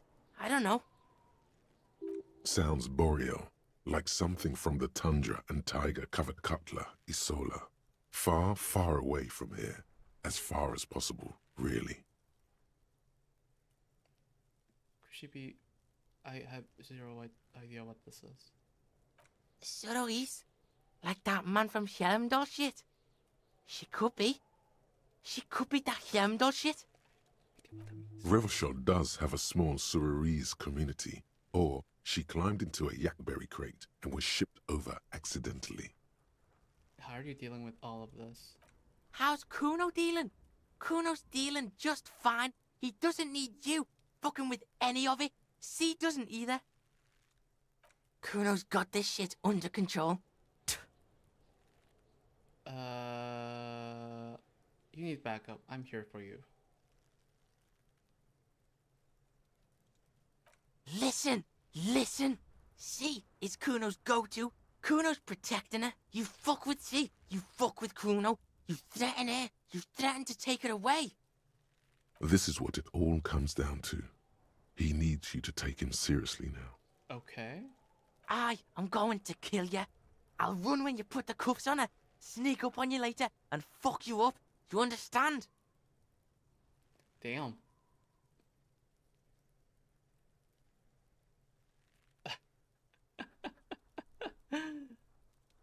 I can respect that, yeah. Alright, now we can do business. Business? Yeah, what do you want? Cuno can hook you up with... Oh, the pants? Don't hook him up with shit, Cuno. See, relax. He respects the Cuno. Cuno made him respect the Cuno. You respect the Cuno, you get all kinds of shit. Cuno's gonna get you hooked on illegal narcotics if you run a little errand for the Cuno. Get you hooked, pig. Get his hook in you. Then Cuno gonna get you hooking for more. Cash in big style. Pig hooker. See, it's tension and release with Cuno. Now we releasing. The pan buying shit, that's on now too. 90% discount for Cuno's pig. Cuno can flex. And shit, you can even fuck back in Cuno's kingdom. Cuno saw you sniffing around that fucking pile of Etonite. It's a secret door, okay? Just pull it off and fuck back in there. Oh, fuck. Seriously? Oh, was that about running you an errand and illegal narcotics? Yeah? What the fuck? Cuno gets it from his dad. Cuno and his dad are major suppliers.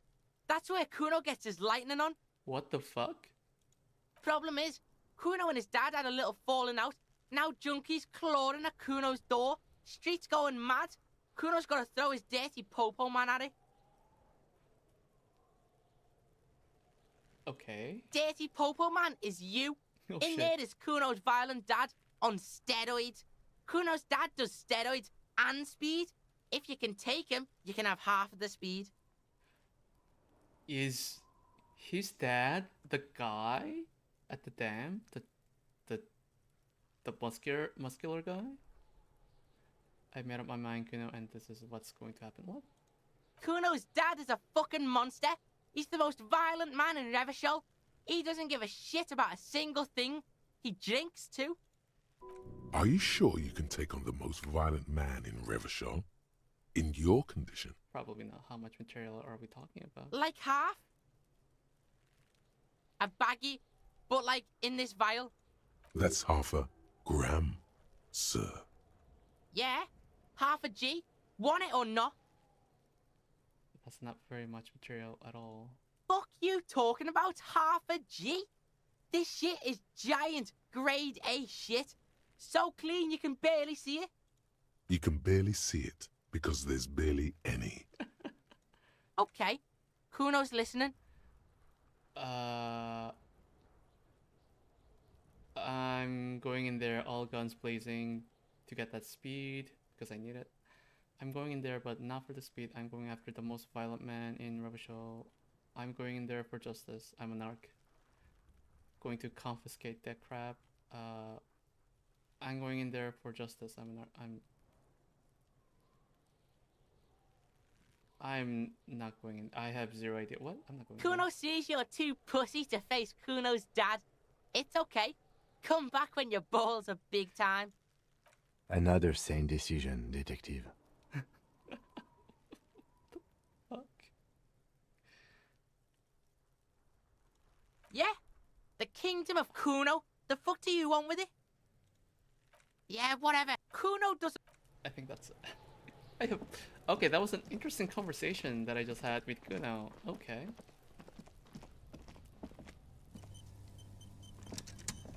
The pile of Etonite looks stranger now that Cuno told you about his pad.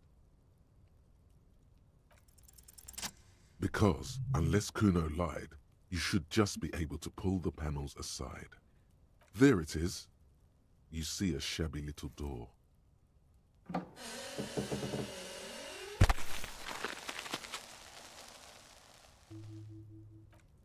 Cool. So this is the shack Cuno mentioned. Let's take a look inside there.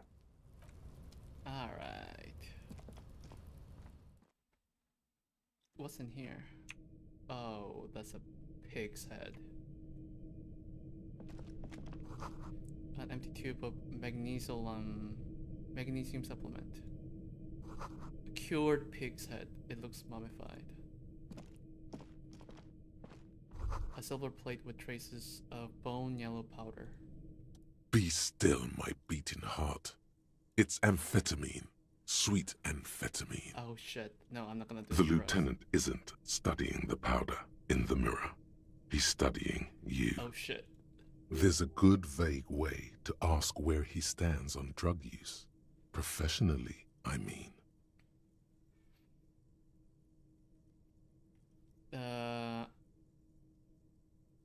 I've heard amphetamines make you a really good detective. Are you a really good detective? I wasn't thinking about taking, I swear, I was thinking about justice. Someone is taking narcotics here. Perhaps the police should interfere? Perhaps not. This is below our pay grade, detective. Oh shit. However, He points to the ladder in the corner. Okay. see that ladder there? It's probably another way into the industrial harbor, no? A secret path the local kids use. Cool. Get out of the way or get fucked up. What is this? Money. Money.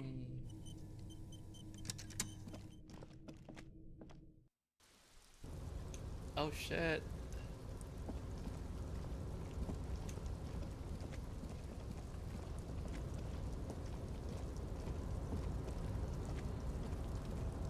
Oh. Looks like someone left his tarpaulin cloak hanging on the railing here.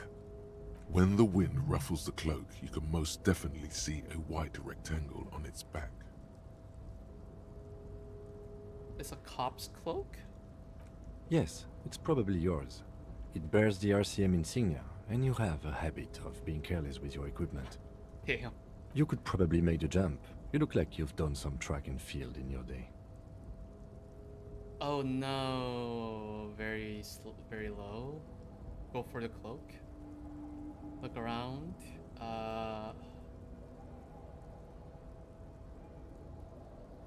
Look around. The wind is aggressive up here. The lieutenant looks at the enormous crane towering in the distance over the container yard. The look in his eyes is a mix of the engineer-like interest and the wonder of a 6-year-old seeing a horse for the first time. Let him have this moment of wonder, yes. His eyes trace the crane's contour as if trying to memorize its majestic shape. Then he notices your gaze. Yes. We were in the middle of something. Your cloak.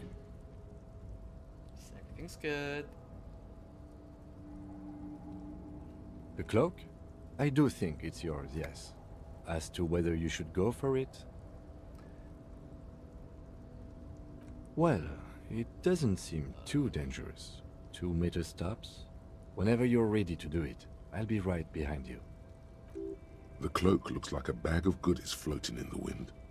Who knows what its pockets may hide?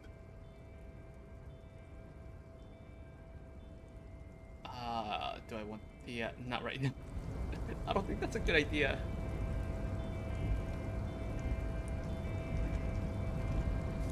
Money, yes. More money. Oh my god. I have lots and lots of money right now.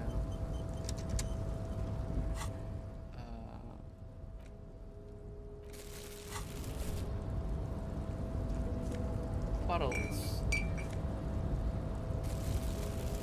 Bottles. More bottles. For money. I need money.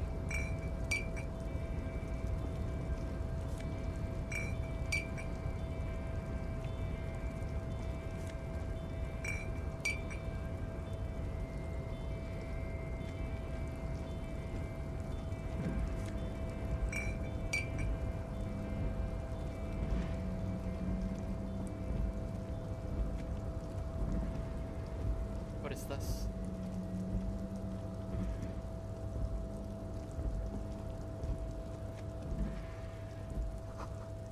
This doorway is going to collapse soon. Okay. Restoration pillars keep the ruins together.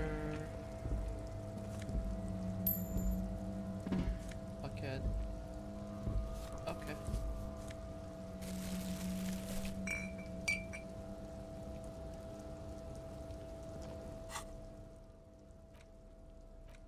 I think I can sell all that.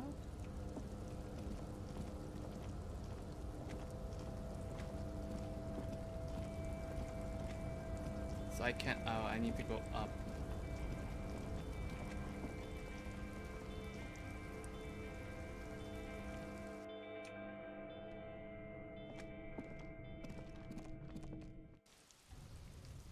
Okay, cool. I have zeroed. You got so many nerves right now, trying a method to create a v-neck using the same collar, and you're hoping you're not just messing up your awesome shirt, band t-shirt. Okay.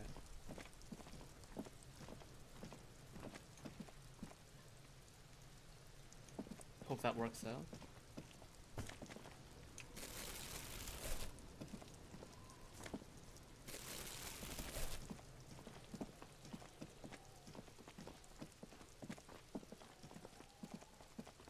Oh my god, can you just not do this right now?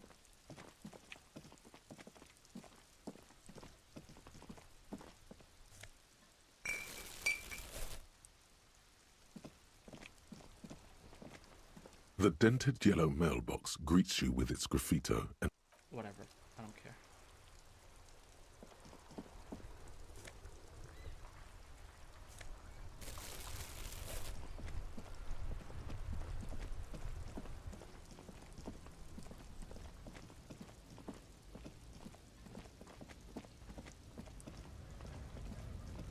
I'm gonna turn my bottles in. Let's see how much money that The gives tear us. machine stands. Your bottles clunk into the machine. Not even close. Not even close. Not even close.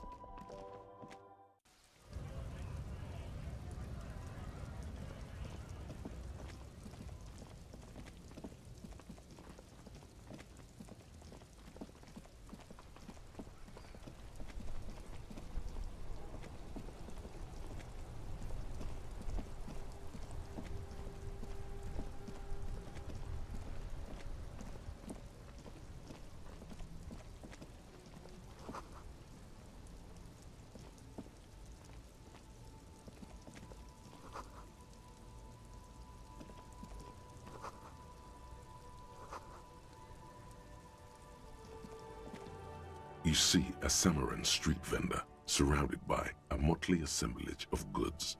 When he realizes you're looking at him, his face breaks into a wide, welcoming grin. The name Sileng is embroidered over his breast pocket. Happy shopping, officer! Everything's cool here. What's so cool?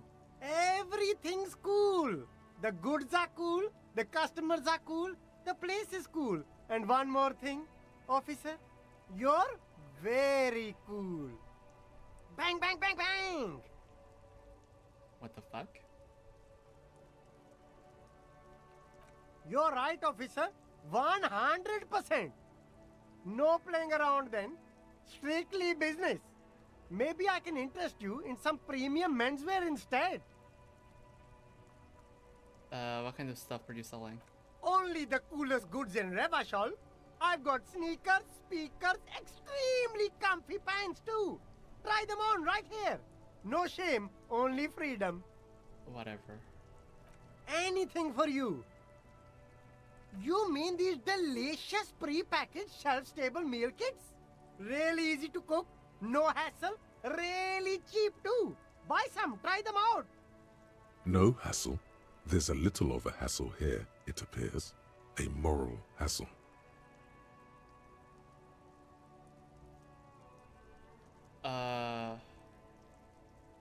Yeah, doesn't that beat the idea of humanitarian aid?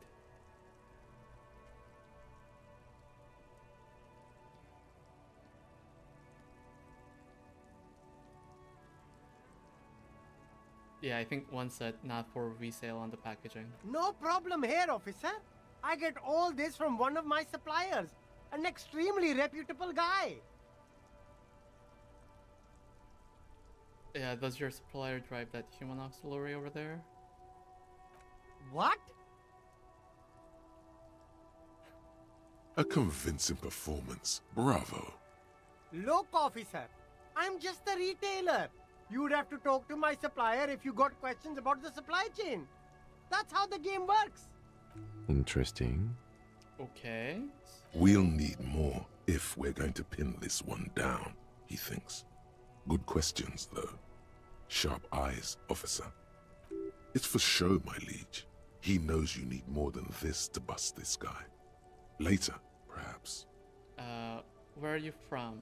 Me? It's a boring story, officer. Who cares about the past? I'm all business now. All Revachol. This man probably comes from Seaguy, sometimes known as the Apricot Suzerainty, an archipelago in the Samaran Isola. But you're not a local, are you? Very sharp, officer. I'm Serais, from the Seaguy province of the Serais Empire. The Apricot Suzerainty, you know? Apricot Suzerainty calls to mind an era when the Seaguy archipelago was colonized by Revachol. It's a bit of a slur, in other words.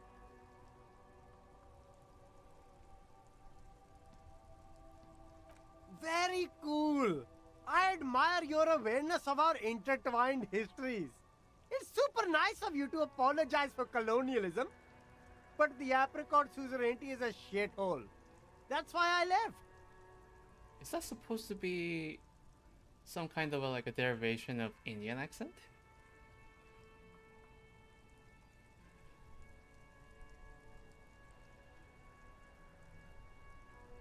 Isn't it only a shithole because of Revachol? If you say so, officer. I don't worry too much about politics. I'm an entrepreneur, you know. Whatever's good for business is good for me. Persuade him to give you some money? Start with a little compliment, then work your way up from there. This is about business, remember. Would you like to support a member of the local police force? Oh, okay.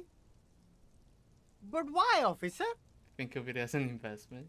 An investment? What kind of investment? Okay. Start with a little compliment. Work your way from there, okay?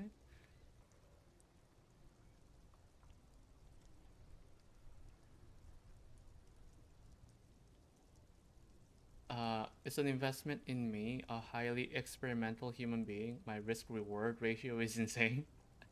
I'm not gonna confiscate this humanitarian aid that you're reselling.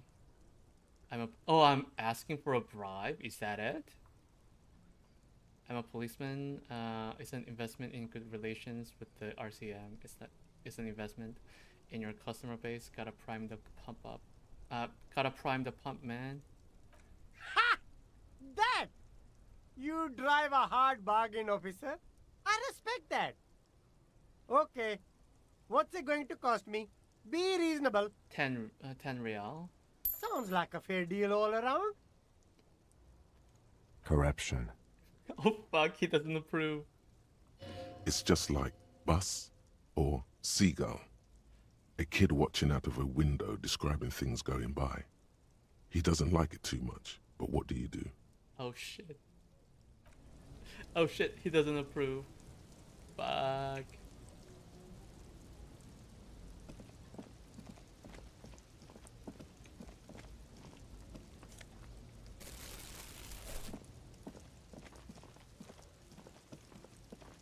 Oh fuck.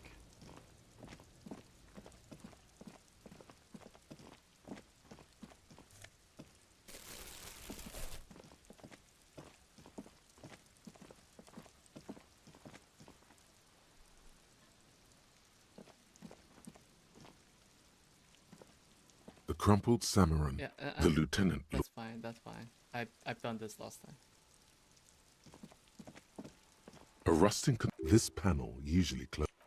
Whatever. What did I get?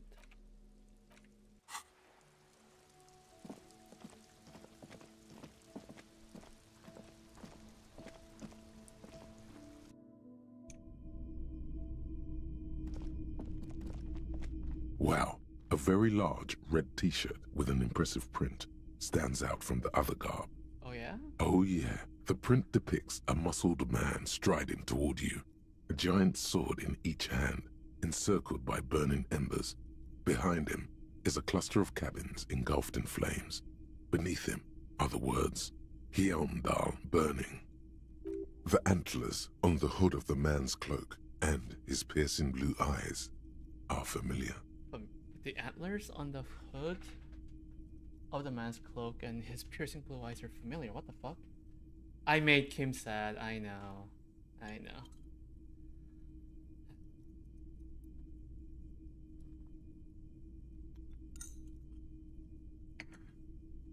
Snip the t-shirt. Smells like worn cotton and a little old sweat there. Worn cotton with a side of flea market or trash bin. Sniffing is okay, but please don't try anything on. Can't have you leaving your photon emissions in the fabric of things you're not going to buy. You're not imagining it. Photon emissions? What is he talking about? What's the deal with the man on this t-shirt? It's the man from Heimdall. Walking away from his burning village, yes. Their matter-of-fact tone belies their surprise at the fact that you didn't recognize the figure in the print. Lie, sire, for no reason. Lie for no reason?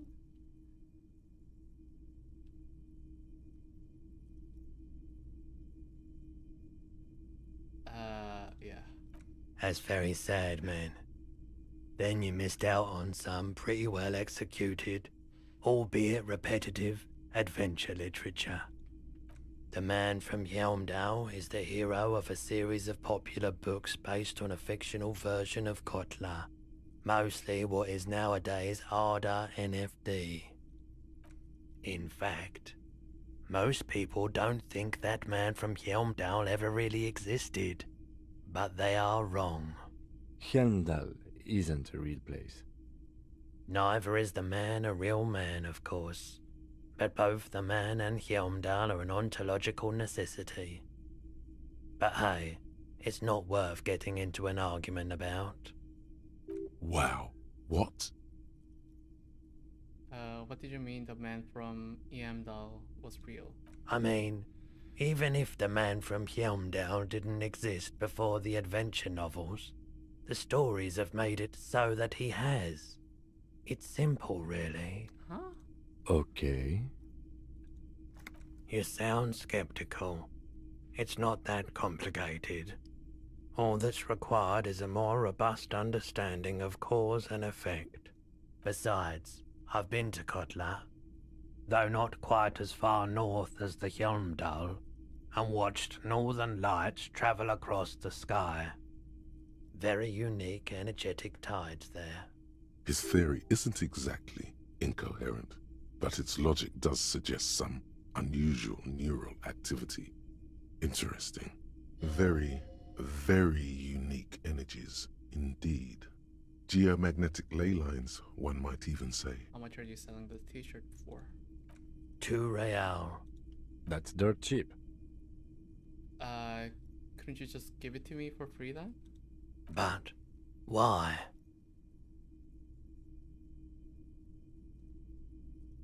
I can't really think of any good reason.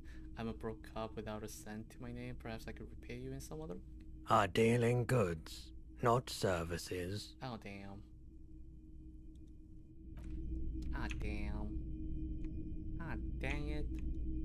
I thought I could get it for free. Hello again. How can I help you? Is Roy high? And if yes, then what is he on? Am I gonna make him sad again? I hope not. Feeling warm and enthralled by the movement of light, while the mind continues to race forward. Lucky bastard. He's probably on Pyrrolidon. It's tough to come by on the street.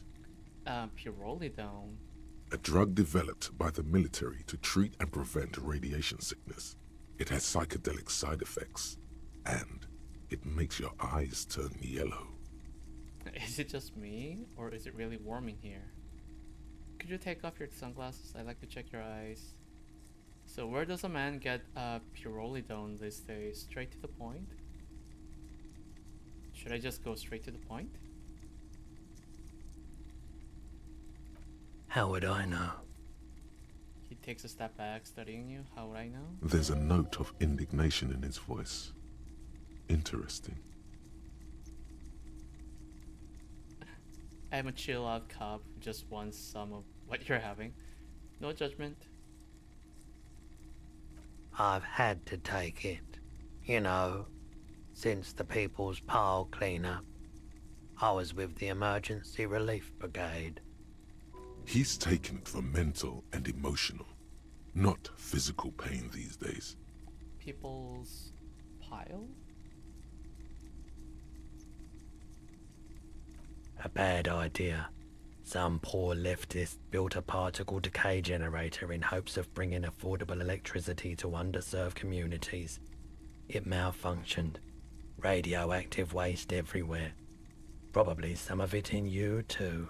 Okay, so tell me about this emergency relief brigade. We were an all-volunteer force. Self-organized. Tried to help the fire brigades contain the spill. On the patch, gamma radiation lines crossed with a red drop of blood. Oh. I lived by the river since I was a small boy. The Esperance. Didn't have the art to let it all go to shit without trying to do something to help out. There wasn't much the volunteer force could do, however. We wasted years in the river mud. Years getting sick. There's a reason why everyone's tried to forget any of it ever happened, and why no one has tried to repair or replace the pile. I suppose this is similar to Chernobyl then? So much disappointment, and early deaths. Cancer mostly. And we knew all that was coming even as we were cleaning up as best we could. No one's. Everyone's. So much bitterness. A bunch of poor people built themselves a primitive nuclear reactor, hoping for the best. What do you think is going to happen? The cleanup happened 15 years ago. I was young then. Later, my second aunt died. Left me this shack and all the assorted junk in it. So I came to Martinez. People told me don't go there. It's a shithole. I said, people, we just had a nuclear pile meltdown. I'm gonna get as far away from Forberg as I can. Still in the same city, but... Okay, thank you for telling me. I like the theory more than the story. Outward movement, not vortices. Yeah, you gotta get in on those vortices, my man. Care to share your pyrrolidone? There's something I'd like to sell. Let me have a look.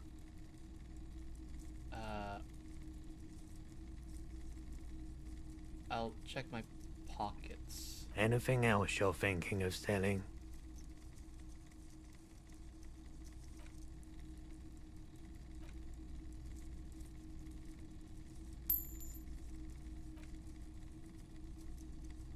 Pawn. I'm not gonna sell this. Take cassette tape. Probably I can sell it. I have a fascinating photo of a corpse here. Oh, no. I don't like those kinds of objects. No sale. Do you know what the tattoos mean? Aphotic paths, counter-radiance networks, anti-magnetism. It's darkness. That's all I know. Sell me something lighter. You have absolutely no idea what aphotic paths are, but the tattoos on the man are not that. I like to sell my clothes. I'm not purchasing any more clothing at the moment. He looks you up and down quickly. And especially that tie. It swallows photons around it. I have no need for necrotic objects. Huh? Your mother is a necrotic object! I'm fun! Look at me sparkle in the light of the projector! Another time, perhaps. Do you know anything about the traffic menace? Traffic? I'm sorry, officer, but I don't drive. Now that I think about it, I do remember hearing a thunderous noise the other night. Some kind of powerful electric vortex hitting the shop and then moving on. That sure narrows down our list of suspects. A vortex sounds fascinating. Yeah, it was pretty wild. I didn't really know what to make of it, but I know it meant something. Okay, I want to ask about my missing gun again. Sure thing. Oh, never mind. That's Sure, not- man. Okay. I think that's all I can do here. Now I'm starting to think that it was the girl, the Cuno S, that took my gun. Or it could be Cindy. I don't know at this point. Did you just run? What was that? The sight of bullet holes stirs something in you, making you forget the lieutenant's surname. Look closer first. The faded marks are too degraded to draw any forensic conclusions. Just chips in the sandstone. Did I do that? They look pretty ancient. Where? There? Those are old. Oh, you mean like from the revolution? Yes, the one that happened half a century ago. Okay. Those bullets were fired during the revolution and do not warrant an investigation by officers of civil law. What can you tell me about this revolution then? Not much. I don't have a fresh perspective on it. Shall we go? Okay, fine. If you don't want to talk about it.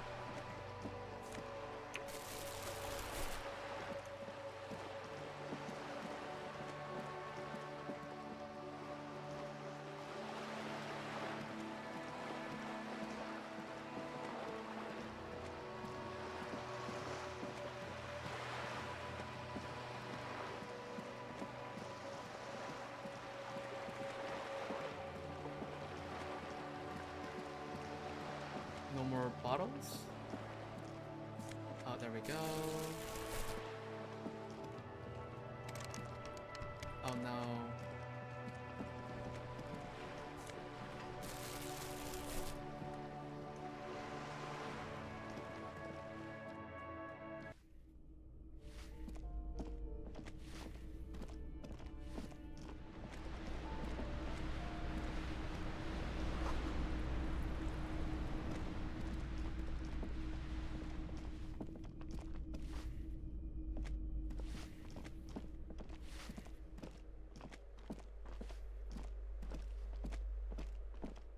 Oh my god, characters walk so slowly.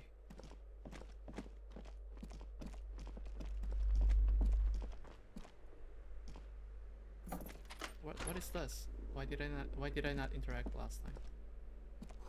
Moss crawls on those bathroom tiles. Actual moss. Oh, okay. That was irrelevant. Good to know. Good to know. Good to know. A maroon glow of light pollution rises from the east. You hear distant traffic. Night is falling on the city. Oh. Curtain shifts just a little. Someone is watching from within. Oh shit, someone's watching me.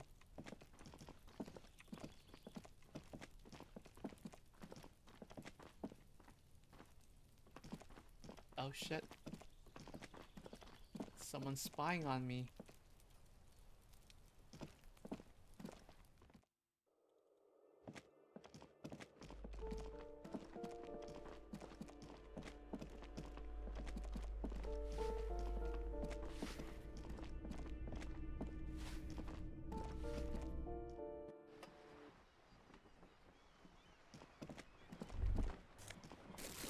Ruination has come. The broken arches betray the once grand history of this building. It towered over the harbor until it happened. What do you mean by that? A great force from the northeast fired into the city. Heavy artillery shelled the coastline. Fired from the water. A straight shot into Revachol. The tenement acted as a defensive wall against the worst of the shelling until it was destroyed, and they had a direct firing line. Look at the ruins in the water. Those arches acted as support for something greater than what you see now. Only 3 stories stand where 9 to 12 once did. Restoration has failed. What the shelling took out was never rebuilt. The waves of the Martinez Inlet roll over the fallen remains of the building. The dark waters obscure the better part of the remains. What didn't fall into the ocean was used as scrap. What wasn't used as scrap was thrown into the ocean. Who did this damage? A fleet, the combined armies of Occident and Grad, with Mesk volunteers, a 5-nation army, hundreds of vessels. They massed airships further down in the Bay of Revachol. The artillery was so powerful. The ships not only required gyroscopic stabilization, they were anchored into the ocean floor as well. Many are still there to this day.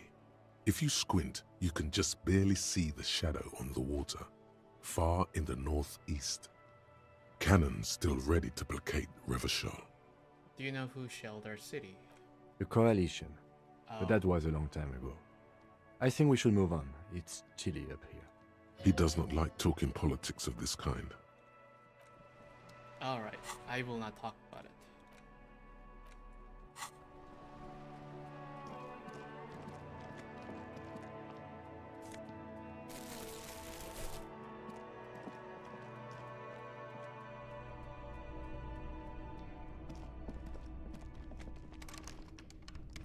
Nothing there.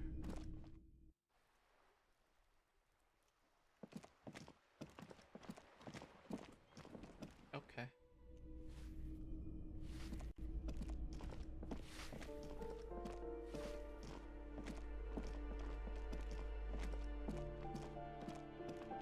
Oh my god, walk so slowly.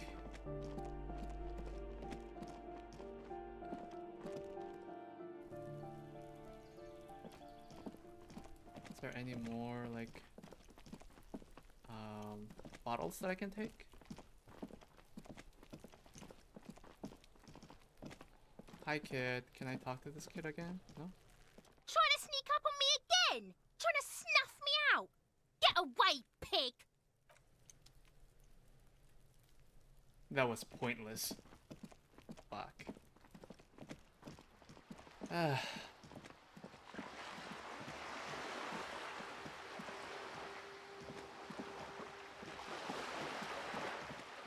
Oh, there is one place I didn't go. That is the inside of this bookstore.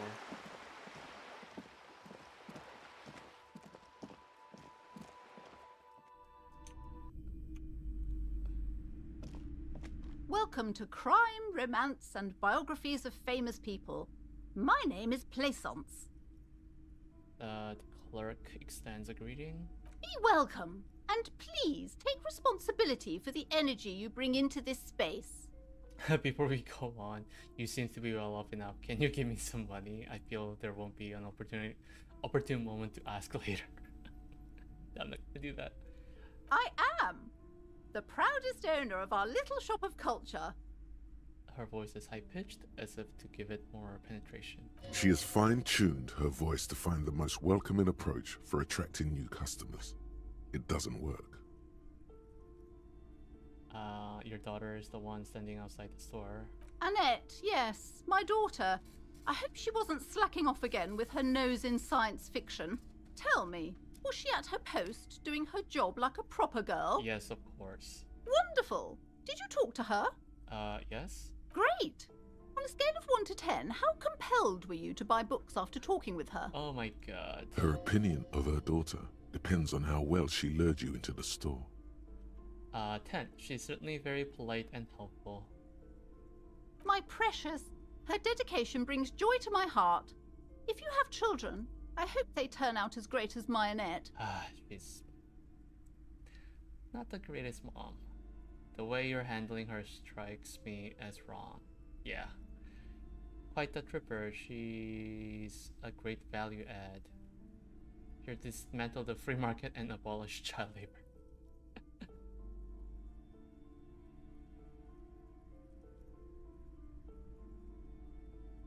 I guess she's a tripper, alright. She looks like she can take it, but it's actually wearing her down. You know she's been biting her nail. I better not do this, actually. The woman before you scans the store, her shoulders rigid and tense. Every now and then, she nudges her glasses. Cursed? Who said that? Annette? I will have a word with her. This place is not cursed. It has a robustly magnetic energy. Good for commercial activity. My business is thriving, sir. What in God's name is she talking about? Doesn't feel like it's thriving. Feels ghostly. What if I want to buy a book? Then why are you talking to me? Everything is on the shelves to browse. Don't you feel compelled to buy anything? See those shelves there?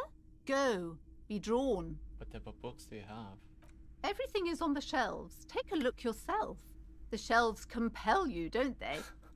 She smiles and nods, seemingly relieved. Okay, I feel I want to talk to her about it, but I feel like that's A just small going to mountain backfire. of colorful board game boxes. There are numerous types of games for all ages. A lot of shelf space seems to be taken up by Wirral-related merchandise. An endless variety of source books, lore books, and codices litter the table. The topmost book is titled Welkin Compendium, 2nd edition. There's also a large hardbound tome with intricate cover art, The Hunters of Katawak, Boreal Creature Compendium, and a Pick Your Path adventure game book titled Tales of Wirral, Cavern of Velkrag. Books in a board game section? Who wants to read books? Anything that really catches my There's a eyes? box that says Wirral, 3rd edition Mega Setting Supplements Module. The side panel notes, a fantastique adventure board game, new maps and miniatures. A sticker on it displays 25 real. That price is steep, but then it's the 3rd edition Mega Setting Supplement, so it makes sense. What board games do you have here? Wonderful board games, sir. The Viticulturist is a classic for sure, or perhaps you'd like Archipelagos of Insulinda, a very educational game for those interested in geography. Browbritter is a fun game of economic competition, but can get quite intense after a while. We have games for the whole family. You can play with your children. Who are you going to play board games with? Do you have friends or family? I have children? A family? It certainly feels like whatever you are will die with you.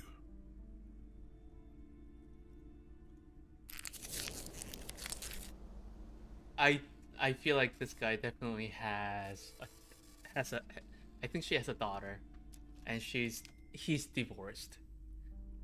That's what I felt from the last time. Kids, friends, chicks. I have all those. Who want to have children with me? Don't be so hard on yourself, sir. You just need to clean up a bit. And technically, friends are a bit like family. For playing with friends, I'd recommend Suzerainty. It's a civilization building game where you build a civilization, then set off to brutally colonize and repress other civilizations. What the It'll fuck? cost 12 real. What kind of messed up game is that? Lousy auras there. No, role-playing games are popular among those types. You know, who are into those kind of things. Personally, I don't like it. Not at all. I've heard they turn people into occult enthusiasts. That they have rituals where they try to summon entities. Highly immoral stuff. You can still buy them, though. Oh, is that D&D?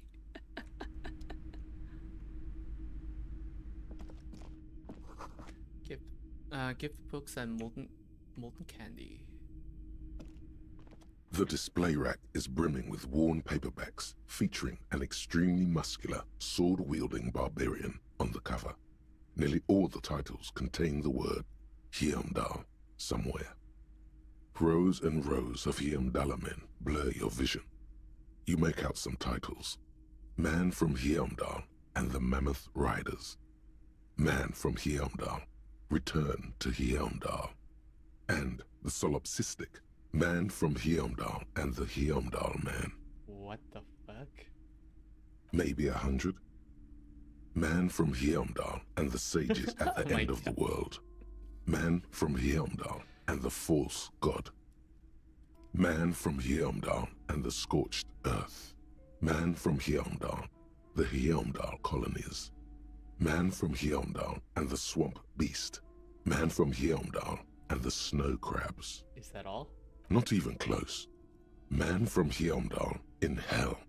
Man from Heimdall and the forest of slaves. Man from Heimdall under the lake.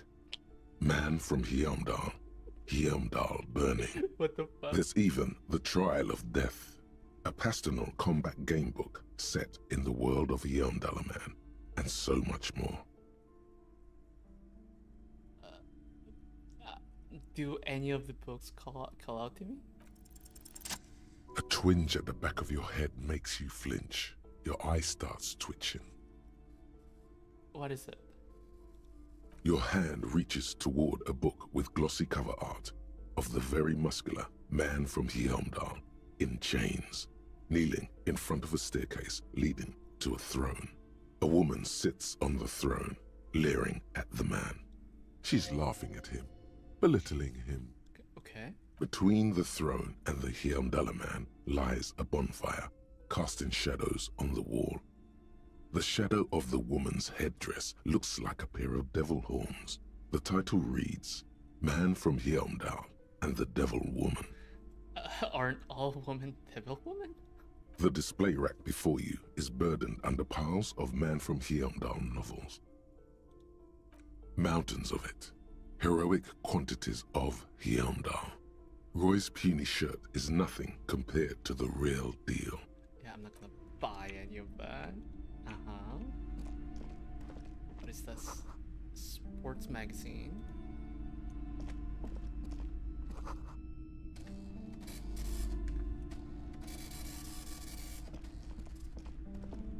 There's something there. I'll investigate. Boring books. This bookstore is not strictly about crime, romance, and biographies of famous people. There's also a wide range of paranatural literature. Amidst the various books, you find one written by someone named Matthias W. Dundas. It's about wholeness, unity, balance. These three things are very important to the working class mind. The point of the book, and many others on this shelf, is to give people medicinal advice in situations where they don't have access to paid health services. Oh. It serves platitudes, while also telling everyone that traditional medicine, the kind people don't have access to, and which costs more than this book, is garbage, and would only give you cancer anyway, without even curing your cold or anything.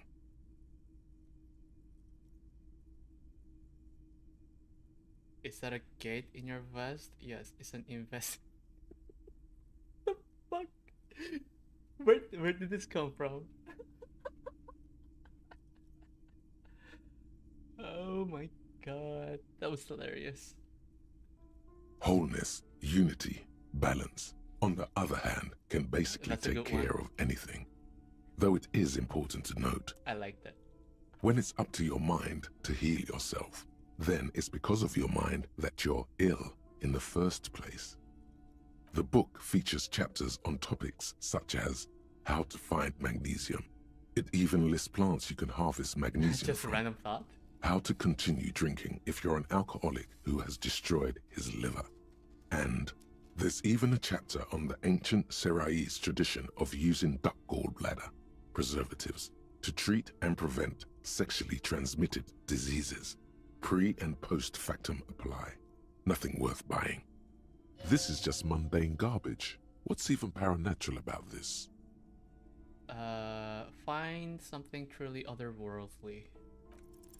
The throbbing in your head increases with every passing moment you gaze at this shelf. Suddenly, as if out of nowhere, a small green book becomes apparent. The title of it reads, Medicinal Purposes of the Pale. What is the pale? The book contains very little explanation on the matter. This knowledge seems to be taken for granted. What is this book about? The book contains descriptions of various pseudoscientific therapies, alternative medicines, and folk remedies involving the pale, also known as le territoire. For example, it recommends vigorously swatting one's naked body with a venik or hand broom, made from the leafy twigs of a young birch tree from the near pale. It is supposedly invigorating and good for the circulation. It also recommends consuming distilled spirits like vodka or whiskey that have been aged in the pale. Readers are instructed to cover these jars in a shallow hole just inside the pale and leave them there for 30 to 60 days, depending on the potency desired.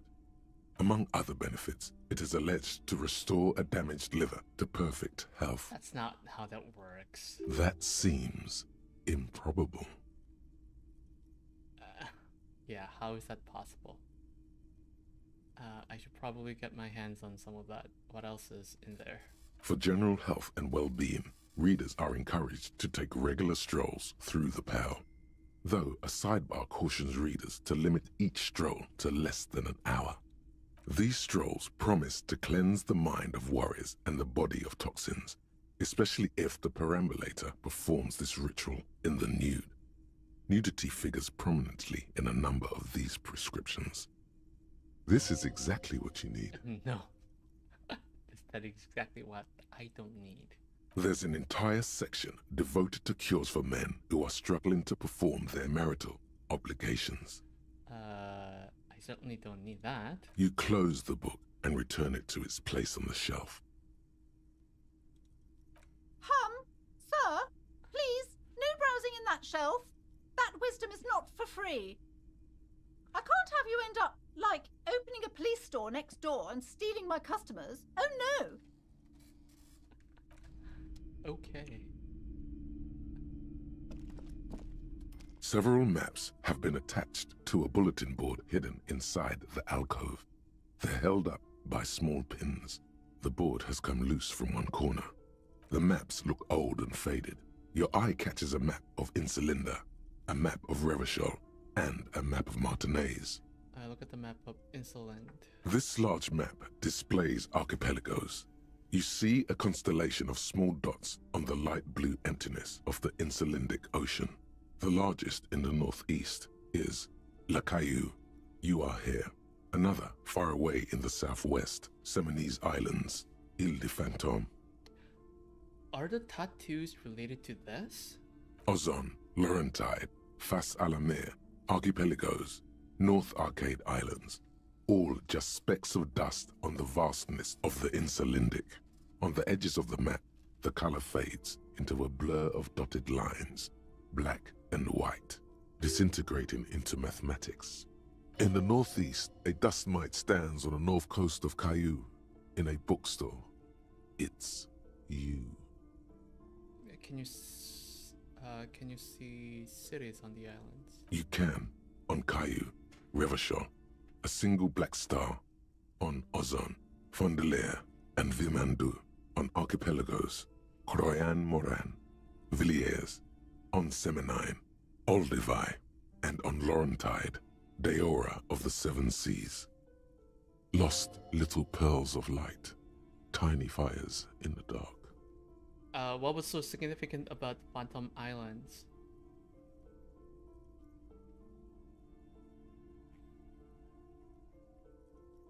It's me?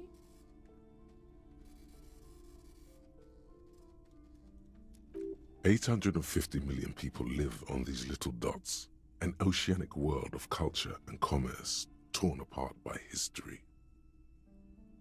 I have zero idea what's happening there. The ocean breaks apart into a tangle of cosines and azimuths, all pointing into pale nothingness. Windy is the north azimuth. Grad is the northeast azimuth. Samara is the east azimuth. Seol is the west azimuth. Isolas, they're called. They are ghosts? Huh. Connections to other worlds. Words past the Insulindian, unknown to you. You only know you've never been there. You have little idea what they are. Distant stars, gods, but looking at them makes you feel almost non-existent. Whatever they are, the Isolas are immeasurably large compared to you, and very, very far away. Perhaps they are gods, gods of distance and outer dust. Look at the map of Rubbish Hall. The north coast of a verdant island is shattered by the delta of a river. It is the River Esperance. Countless bridges put the shards back together, connecting city blocks to river islands. La Delta says a great artificial heart in the center, teeming with life forms and construction. To the east, rolling hillsides, Le Jardin, Stella Marie, the suburbs of Saint-Baptiste, swallowed up into the megacity. They sound rich to you. This is Revachol East. Huron, it's somewhere to live. Not bad. Then there's Jamrock. It's bad. People shouldn't live there, but they do. Then Forberg. It's almost as bad, and much larger. Then Coal City. It's the worst. It's so small you can't even see it on the map. No, wait. There it is, north of Jamrock, the strip of coast next to the Greater Revachol Industrial Harbour. It looks downright despondent. It's almost Coal City, to be honest. No, this is somewhere to be. This is all you have. But it's still something. Streets and sodium lights, the sky, the world. You're still alive. It's not really a map. It's a tourist thing. A picture postcard with buildings on it, drawn from an isometric perspective. A date in the upper right corner says 48. Still, it's detailed. Could be pretty useful for scouting ahead. You see the jagged boxes of an industrial harbor, even the whirling in rags there. Yeah, can I buy this map? I'm sorry, officer. The map of Martinez is the only one available. The other two are not for sale anymore. And besides, you could scarcely afford them. They're quite valuable, though they might not look it. The map of Martinez is 90 cents, though. Why is the one of Martinez so cheap? That old thing. It's an out-of-date map of a tourist location that never was nor came to be. From when some design studio people tried to spruce the place up 4 or 5 years ago. They also renovated the horse statue, set up those coin-operated viewers, and designed the new street lamps. The place does not look like a successful tourist trap, does it? They didn't get that far, for some reason. A shame the project never got going. Would be nice if someone fixed Martinez up. All these ruins are bad for business. Steal it instead. I'm not gonna try that. 90 cents. I'll think about it. I'll think about it.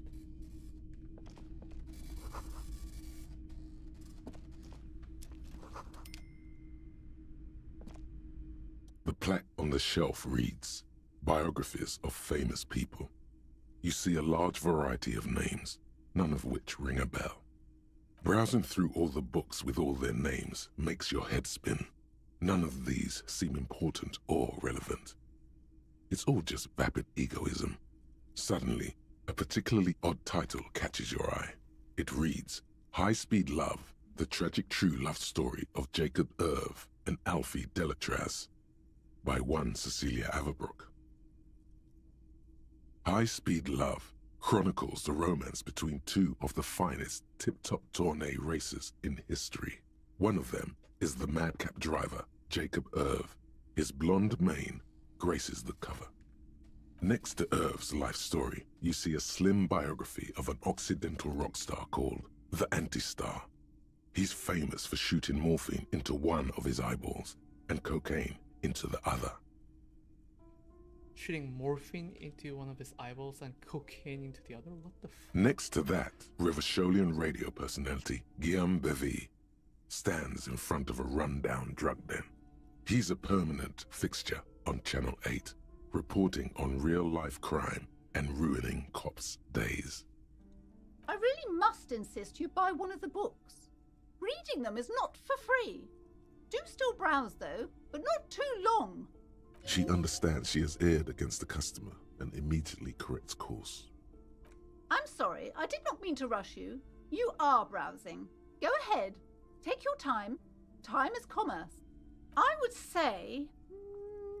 The Greatest Innocence. Yes, most certainly. It's an important educational tool, delving into the depths of history, religion, and their relation to innocentic power. A very influential historical figure. But surely I don't have to tell you that. You're a law officer, and law officers have at least some education. The book is also very daring.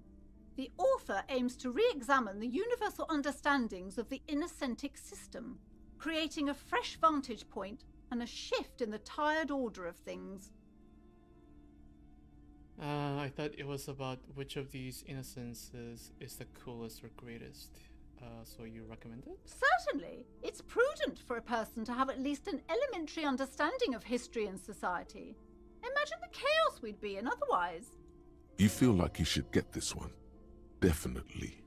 It's important somehow. There's something personal inside. I rather not. It's $470. I can't afford it. These shelves are overburdened with books from the same series. You see the name Dick Mullen over and over. A couple of spook novels hide amidst all the detective books. Thrilling tales of spycraft and daring-do. Crime fiction is a disgrace. An asinine misrepresentation of the physical attributes of the arduous everyday work of actual police officers. These books greatly overstate the excitement of police work, glossing over how long it takes to actually follow up on leads and eliminate dead ends. What's more, they completely ignore the psychological hardships of year after year coming into contact with people during the worst days of their lives. Not a single mention of all the stress this work creates upon the officer's family. Detective fiction just doesn't tell the truth at all. Now, would you like a list of all the books found on the shelf? Sure thing. You see Dick Mullen on the job. Get Me Mullen. The Stalwart Adventures of Richard P. Mullen. Dick Mullen and the Murder in the Orchard. The Sordid Affair of Dick Mullen. A killing is declared. Dick Mullen in the Murder House. The Final Case of Dick Mullen. An Obvious Lie. Dick Mullen in the Clock Tower. The Ordeals of Dick Mullen. Dauntless Dick. Dick Mullen's Funeral Pyre.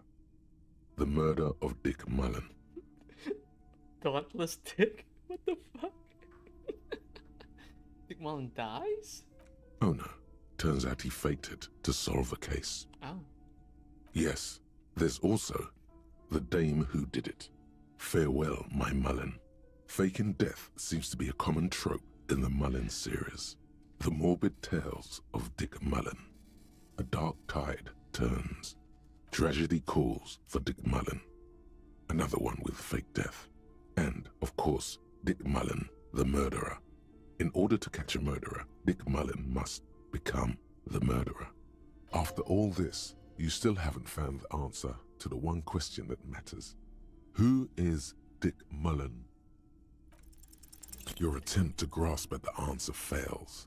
It seems very close by, pulsating just out of reach. Hey Red, how's everything going? I'm doing alright, just playing this game. Oh, crime, robberies, murders, even sexual crimes. We're fortunate to have Dick Mullen and his stories to sort all that out. I feel like I've heard the name Dick enough times today. Enjoying it? Yes.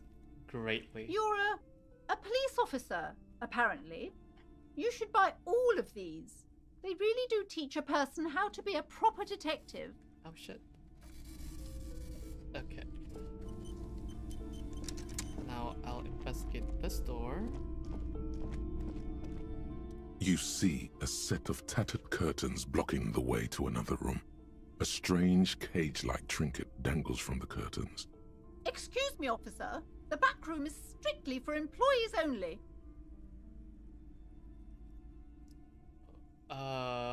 Examine the strange cage-like trinket. Nothing. Now please go back to browsing the books. Don't you feel compelled to look at the books? The books are all you care about.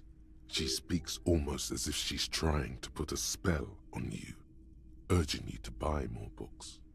Oddly enough, the more she tries to draw you away from the curtains, the more alluring they become. Let's pull open the curtains. Just as you're about to pull apart the curtains, the petrified voice of the shop owner cries out once more. Sir, don't touch that. I told you it's off limits for the customers. Parapsychologically speaking, we're done if you decide to open them. I won't be held responsible for the consequences. It's too dangerous. She looks away, mumbling.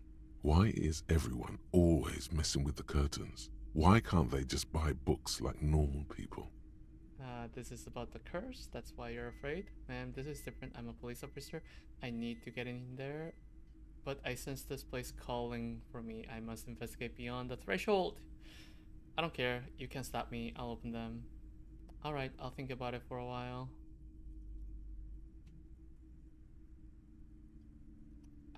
Did I have a good day yesterday? I will not talk about yesterday. It's okay. Everything's alright.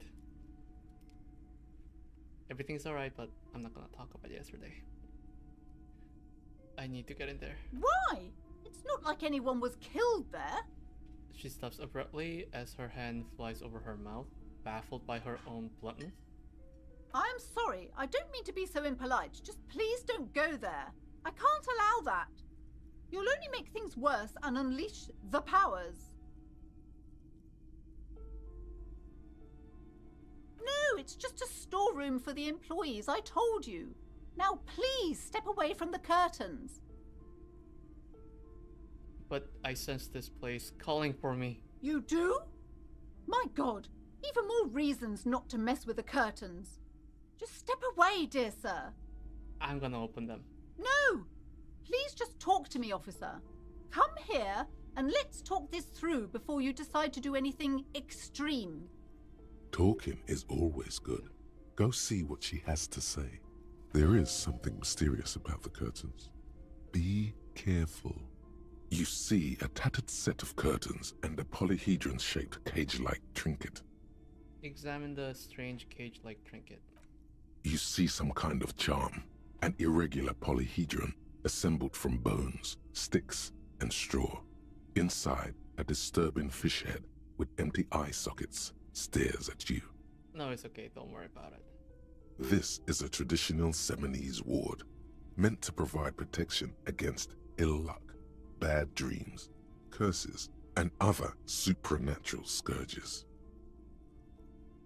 Inhabitants of Île de Fantôme, the Seminine Islands down south. I'll probably end the stream very soon. In about 5 to 10 minutes. Aside from poking at it suspiciously, there is nothing else to do with the fish head charm at this time. The curtains remain shut before you. This time for real, rip them apart. Woo. You see a dimly lit room full of dusty furniture and trash. A doorway stands in the back, covered in dozens of scary little Seminese wards, your shadow looming over it like an omen. I warned you, you're unleashing forces beyond your understanding.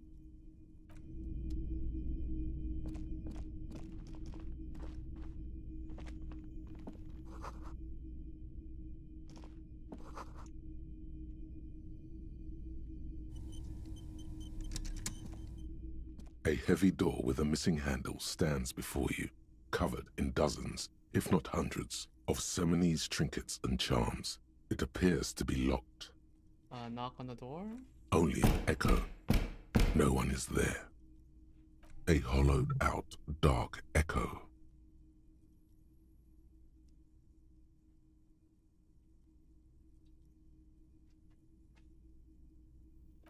Is there a way for me to increase electrochemistry item tracked clothes? Okay, that's A heavy door with a missing handle stands before you, covered in dozens, if not hundreds, of Seminese trinkets and charms. It appears to be locked. Ow! Fuck. Ow. Shoot. Whose moronic idea was it to just run through the door? Don't you know that things like that hurt? This really wasn't the best idea, was it? I deserve this. My body deserved to suffer for being this weak and disappointing. Is that blood I'm seeing? Please don't cry. Please don't cry. I don't want anyone to see me cry. Yeah. Are you alright? This looked pretty intense and painful, I must admit. What is going on there? Are you really trying to break down the back door? I warn you, don't tempt the spirits, officer. Don't tempt the spirits, or you'll damage the holy wards on the door. It barely looks like you've done any damage to the door, however. It's still locked and closed, covered in dozens of little charms and trinkets. Oh, dang it. Okay. I'll restore my health, morale up. I'm going to save here. Okay. I need to wrap up here, so...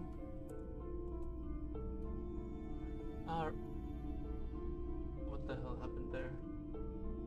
Why is that? Why is my camera messed up? Oh my god.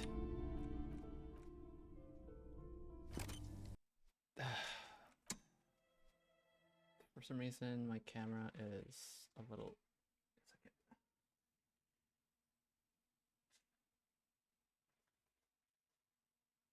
better. Cool. Alright, yeah, thank you so much for being here. Really appreciate it. I'm afraid I have to wrap it up here. I have some things to take care of, so hopefully everyone have a wonderful rest of Sunday, and I'll talk to everyone tomorrow. I'll be back with more coding stream, so take care and bye bye.